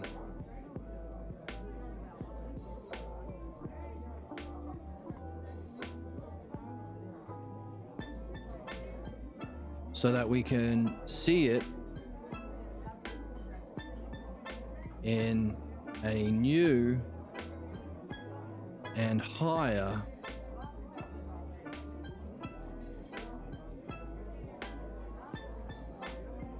way. Hooray. That is analysis.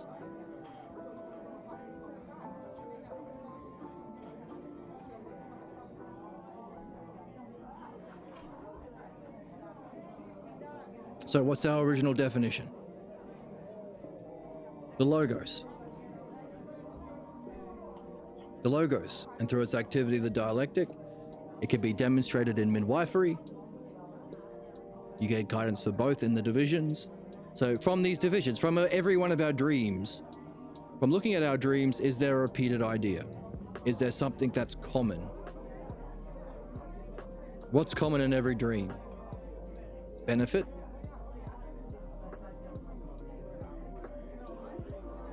Yeah, benefit. What else? Intelligibility? The logos? Or the logos and the pathologos is expressed, so there is a higher intelligibility.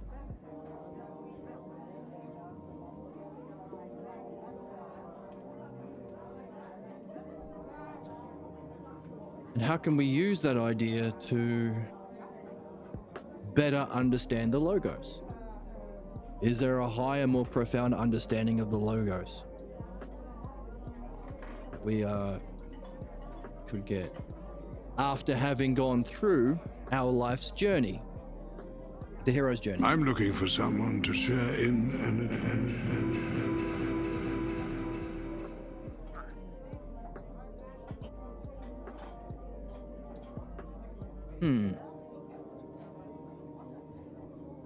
Well, we did look at what's common in all dreams and is causal and is primary over here. Every dream has a dream maker that creates the dreams, that expresses that logos, that we as dreamers, as the C term, can revert on it. So, the dream maker creates using its logos.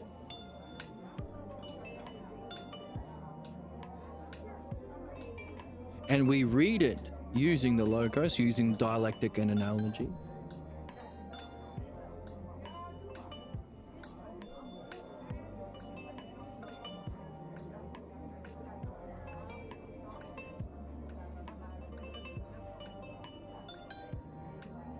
So both of us participate in either the A participating in the creation via the logos, dialectic,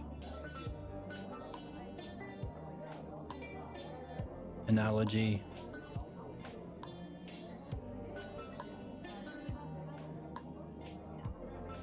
applied to the self, ourselves. And when we do that, we participate.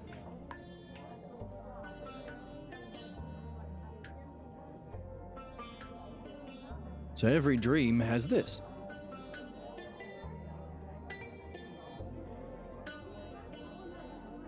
Oh, hang on a second. A is to B is to C.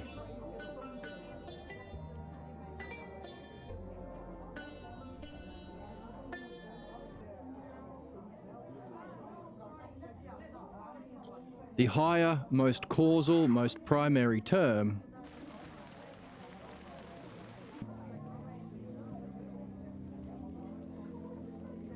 the ultimate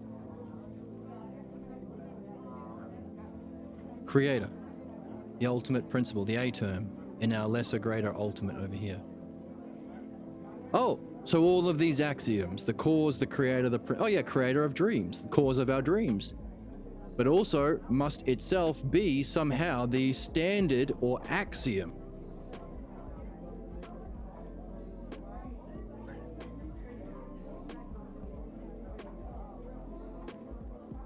meaning the synthesis, the ultimate.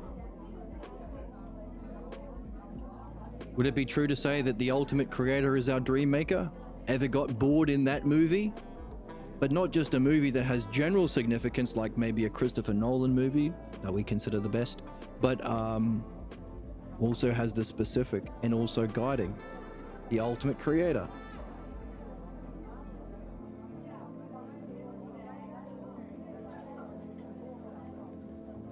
Principle of creation.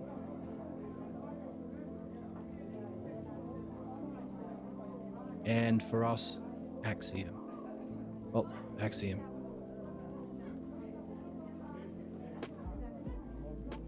Ultimate creator principle or standard.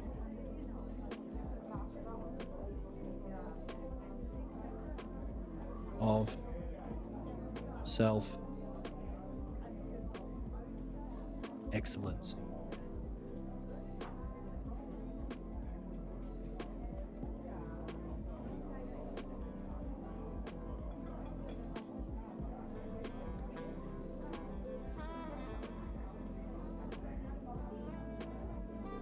Or axiom. The ultimate axiom. Therefore, if we have a demonstration of the ultimate creator principle, standard of excellence, or axiom, allowing us to ask these questions about the dream maker that we had before,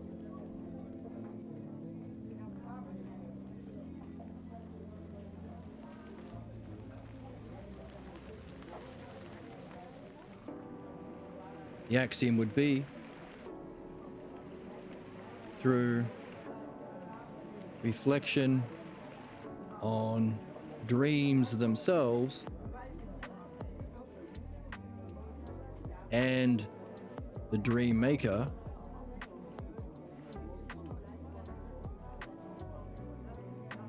we can revert or learn about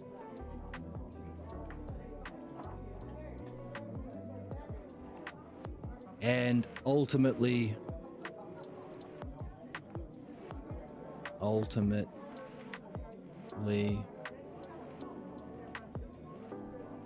what are the words we are using over here? Revert upon, spiritually evolve towards, converge, return to, ultimately return, revert, or spiritually evolve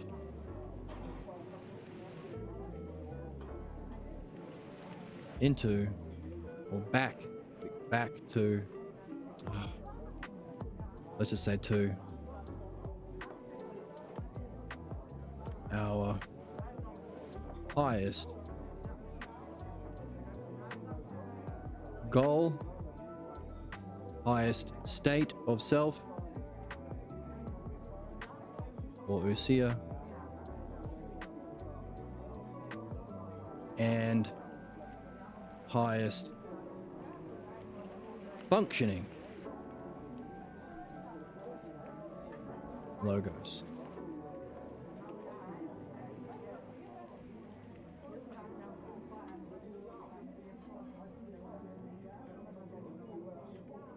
Each of these are all via the inherent intelligibility, so we should probably guidance comes, axiom 3, the guidance comes from dreams via our participation in its inherent intelligibility. That seems to be the key word.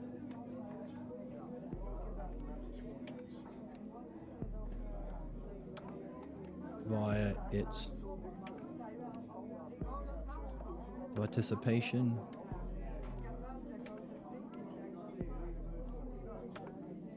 Have a drop. Honestly, I feel inspired. Oh, you're inspired? You are beautiful and everybody loves you, and you have the most beautiful breasts and the juiciest ass. Oh my goodness, that is inspiring. I'm just thinking about being hot. Oh my goodness, I would be too after hearing that. If you don't know, now you know.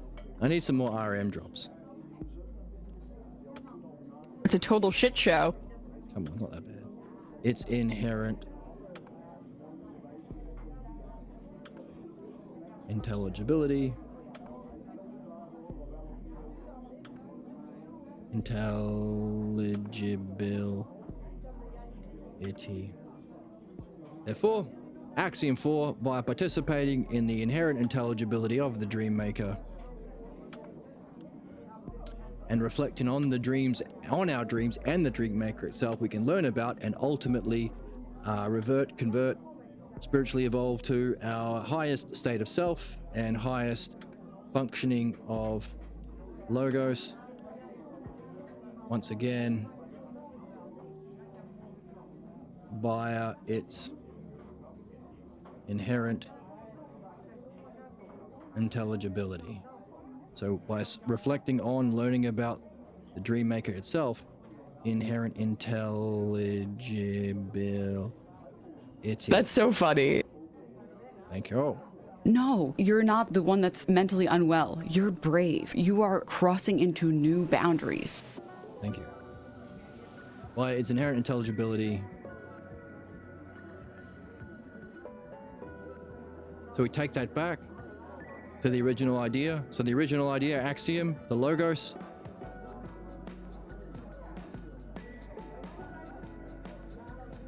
Plus what? The axiomatic ultimate. Now I'm cheating a little bit because I'm using a couple of key ideas. I'm using the ultimate, axiomatic, and self as the repeated ideas, primary ideas, most profound ideas, most causal ideas.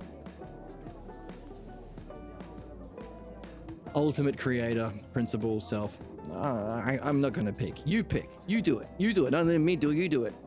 Axiomatic, ultimate, state, functioning,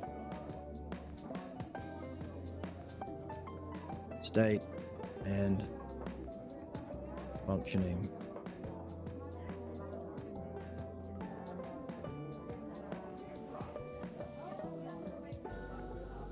of the self, the logos.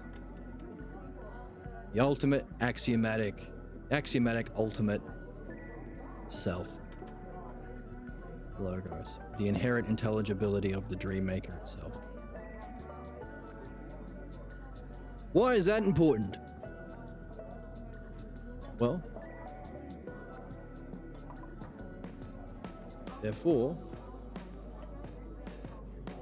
in order to play the game, there are axioms necessary for our human purpose.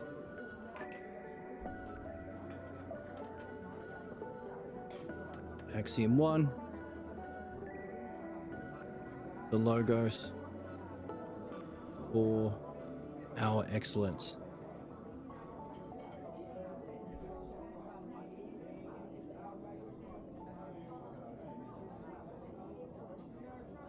Being reachable.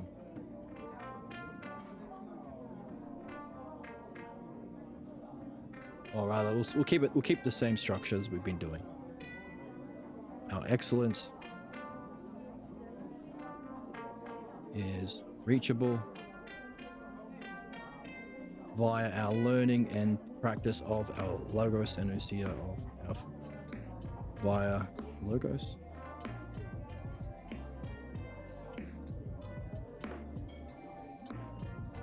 Axiom 2, to play the game, the human game that we're here for. Problems are solvable. We can free ourselves from whatever problem, even the worst person like Achilles.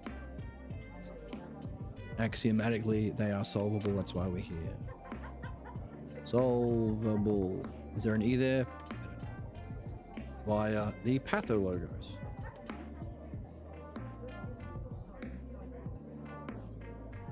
Axiom 3.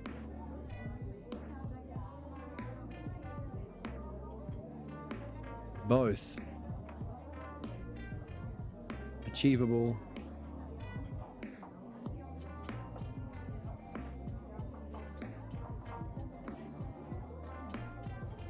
through dream analysis.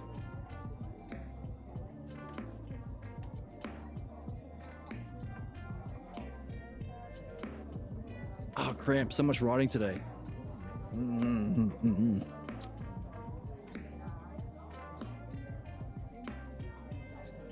An axiom 4. What's our new axiom? We can reach our ultimate goal. The A term of the mean analogy, A is to B is to C. The creator, the principle, the cause, the model, our ultimate goal, or that for the sake of which we go through these other two. Oh, there we go. Why go through the dialectic of being a human? These 3 axioms. That for the sake of which is the expression that means that. Axiom 4. That for the sake of which we do those other things. The ultimate purpose. Reason for the season. That for the sake of which.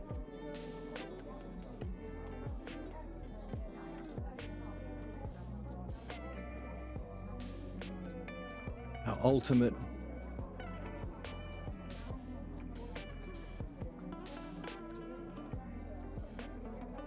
axiom self is reachable via the self logos.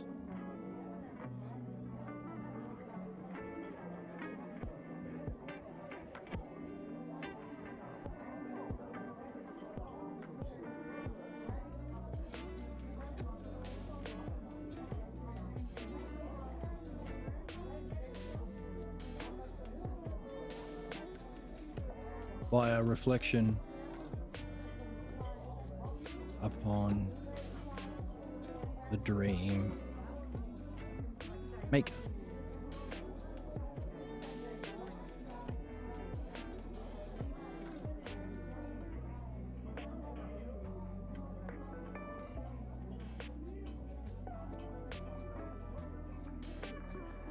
And self logos. So here we have finally defined what we've been meaning when we've been saying self logos all the way. The self logos, the ultimate logos. We're distinguishing it now from the logos of mind, or just simple logos, which 4 axioms fitting the structure of the dialectic. Definition, demonstration, division, and conclusion. So these are 3 axioms, or 4 axioms, that are necessary to play the game. And we've seen how it uses analogy, how it uses the dialectic. So while we have today defined the activities of understanding, analogy, dialectic, and defined the terms that it uses, so we did go through this first half of today's episode, defining the terms and defining the principle of activity, the cause to the effect, the greater to creation, etc. And the 2 kinds, the creation and the reversion. Then we made use of it to understand the significance of dreams, of reading, of midwifery, but ultimately too through dreams.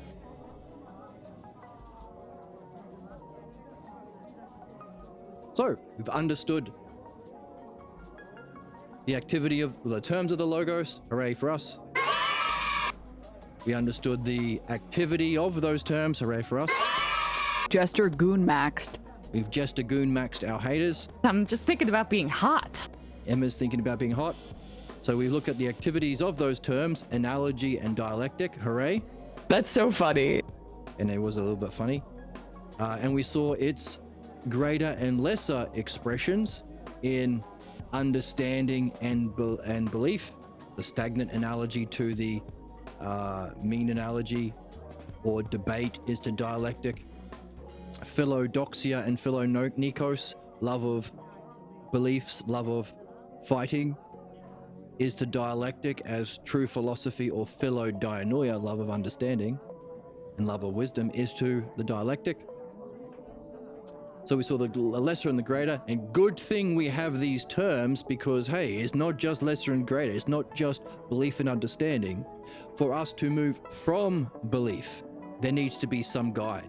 For us to master understanding, there must be some guide and some cause for both. That's the ultimate principle or axiom or standard. Therefore, we did the greater and the lesser, its terms and activities, and we concluded with the fourth axiom, that which can lead us to the ultimate. So, not only are dreams necessary to solve problems and reach excellence, dreams are also necessary to have a demonstration of the creator of dreams. The guide. But also not just the guide, our goal. Not just our goal, but our standard. Therefore, the kind of functioning we aim to do in everything we do mirrors the dream maker.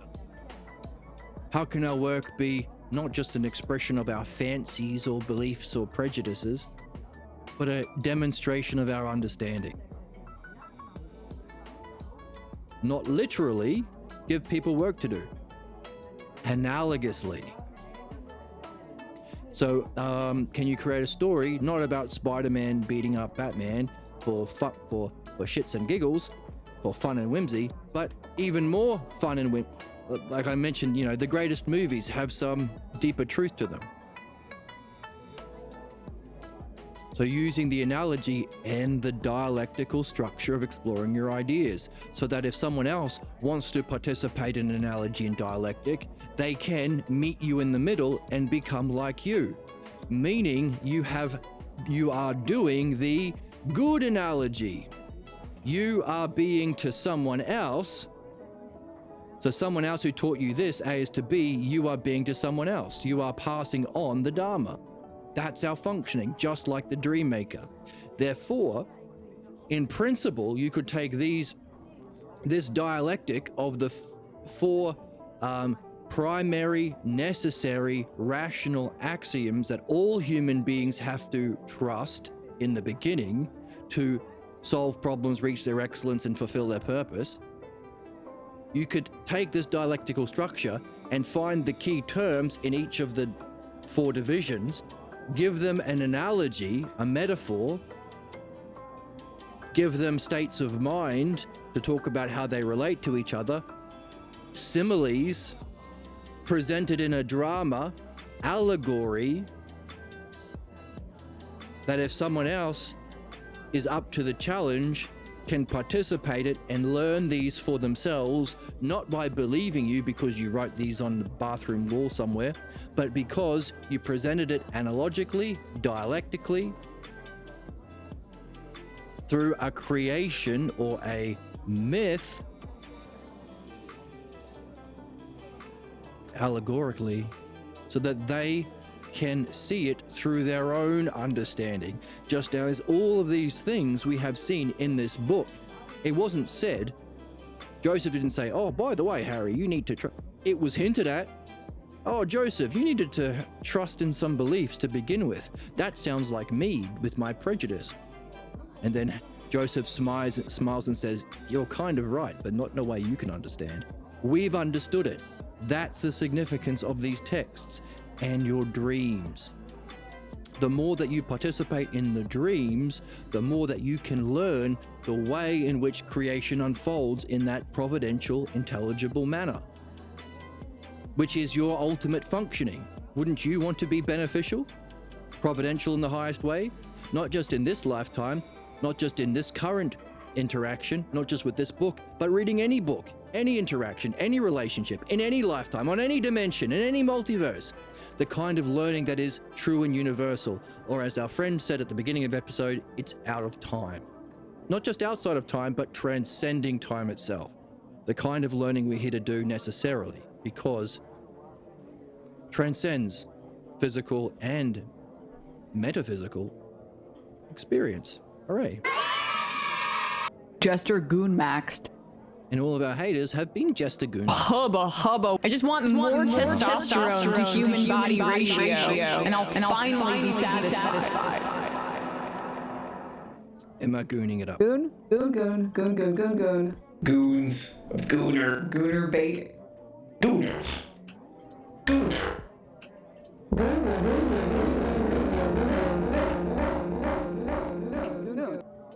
Oh my goodness. What a goonish way of ending the stream, Emma. What do you have to say for yourself? You're a baby. You're a little. He's so far up his own ass. Hey, I'm not. I'm just thinking about being hot. Okay, you never give it up, do you? Bitch. All right, fine.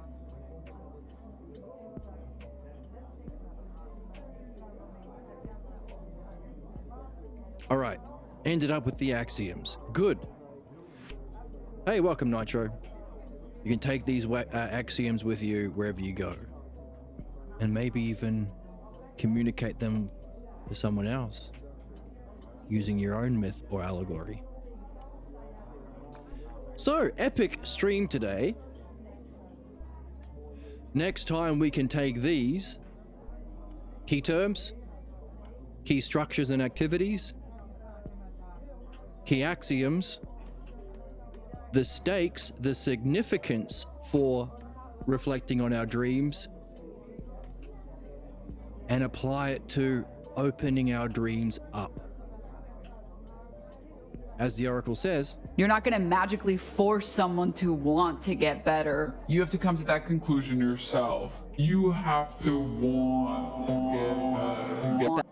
you have to want to get better. You have to have a question about your dream that can kick off your dream analysis, and now we see the stakes. We've got them nailed down. The stakes for removing the lesser, for perfecting the greater, and moving to the ultimate. How do you open up your dream? Dreams are so rich. Now we can understand the significance of the richness, having been generated from, maybe, an axiom, a principle, an ultimate creator, maybe even the self, maybe even the ultimate goal that we are seeking. If that's the case, then everything will be dialectic. Everything will be an analogy. So for our question for next time is, how can we see these axioms, but also, if dreams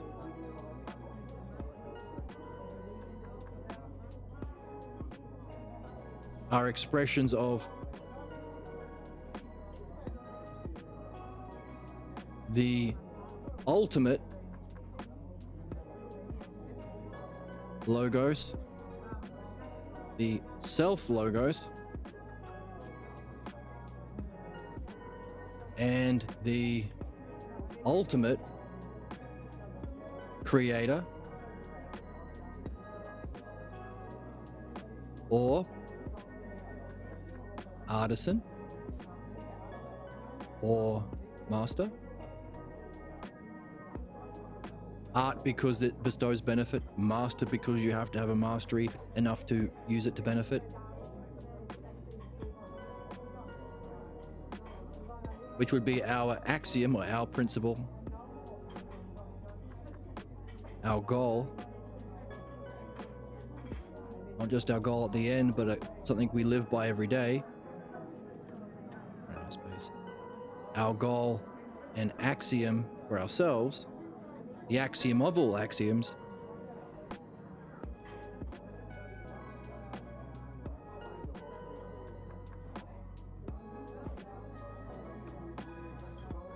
it must be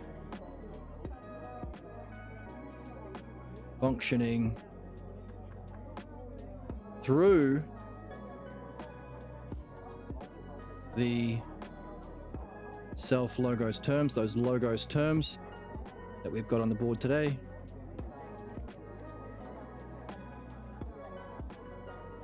The dialectic structure.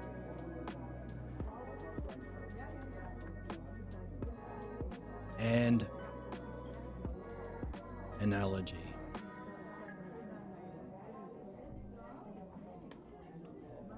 To help us free from the pathologos, image, crap, my goodness, belief, image and belief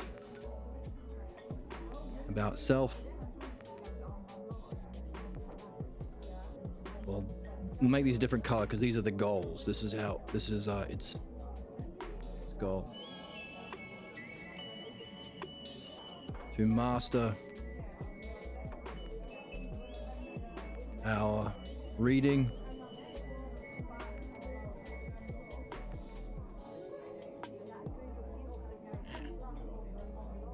understanding,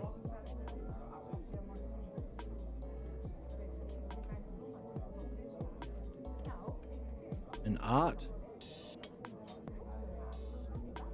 of the logos, and to ultimately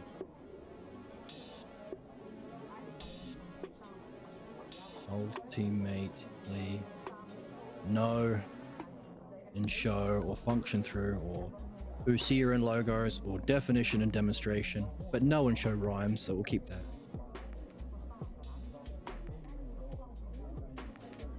The self via the self logos. So those are the goals. So the this is what we'll tackle next time because we're running a bit late on time. Hey, so good. The call to adventure. This is Hagrid saying, You're a wizard, Harry. "The wizard, Harry," and Gandalf saying, I'm looking for someone to share in "I'm looking for someone to share an adventure." This is the call to action. The call to adventure. The hero's quest. The call for the hero's journey.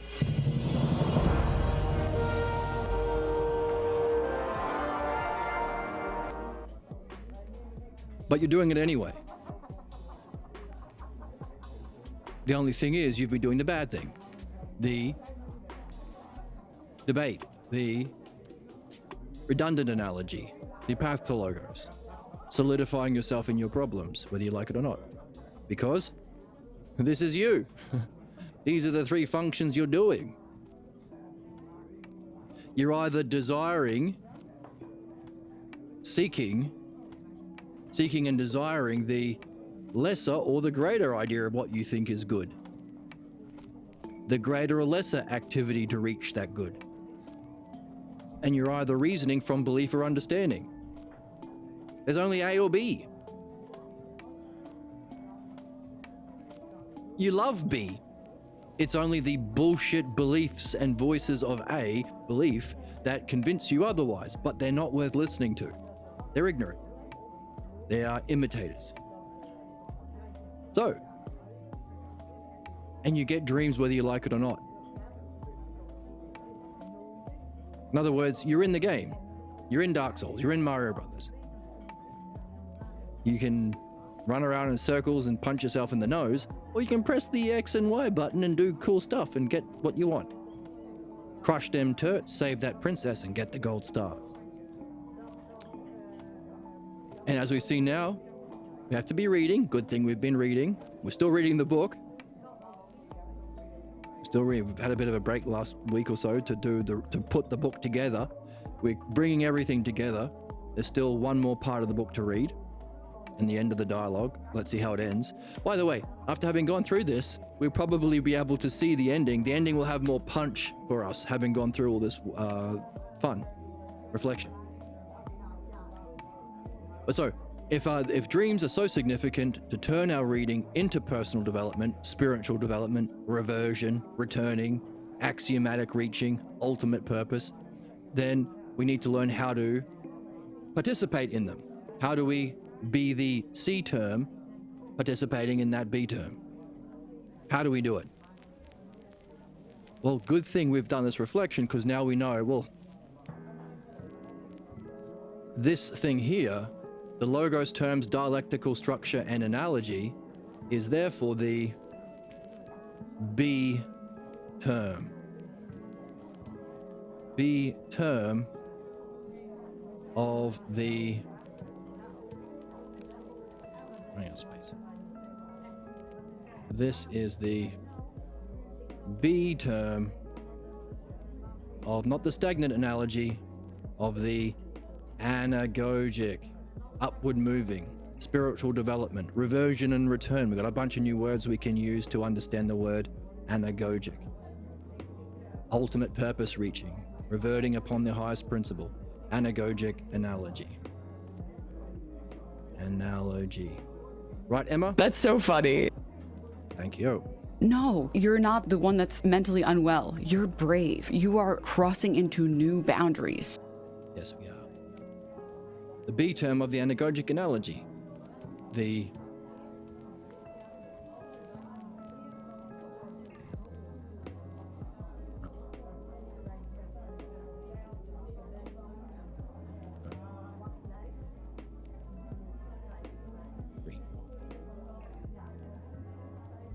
So as the dream maker unfolds, so that term is something to do with unfolds or creates, the B term, the dream, we as dreamers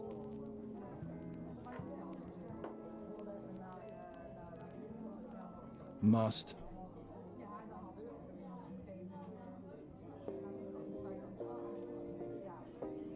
revert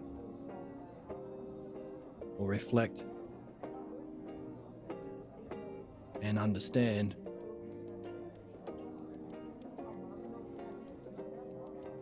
as our Usia and Logos to revert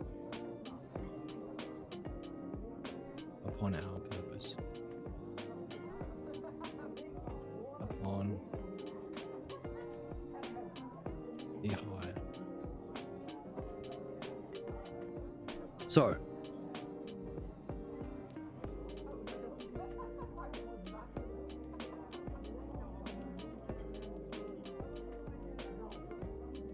as the dream maker creates, so too do we revert. By participating in what he uses for creation. This B term is the shared, which is shared. Hang on, space.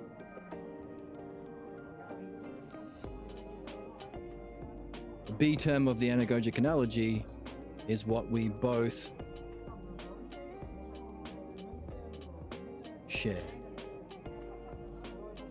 The two extremes. Our ultimate and where we are. Therefore, next time, can we use logos terms, the dialectic structure and analogy, ideally from the book, the terms from the book, the key terms from the book, to begin, open, unpack our dreams and see it in this light, allowing us to fulfill our purpose, reach our excellence, solve our problems,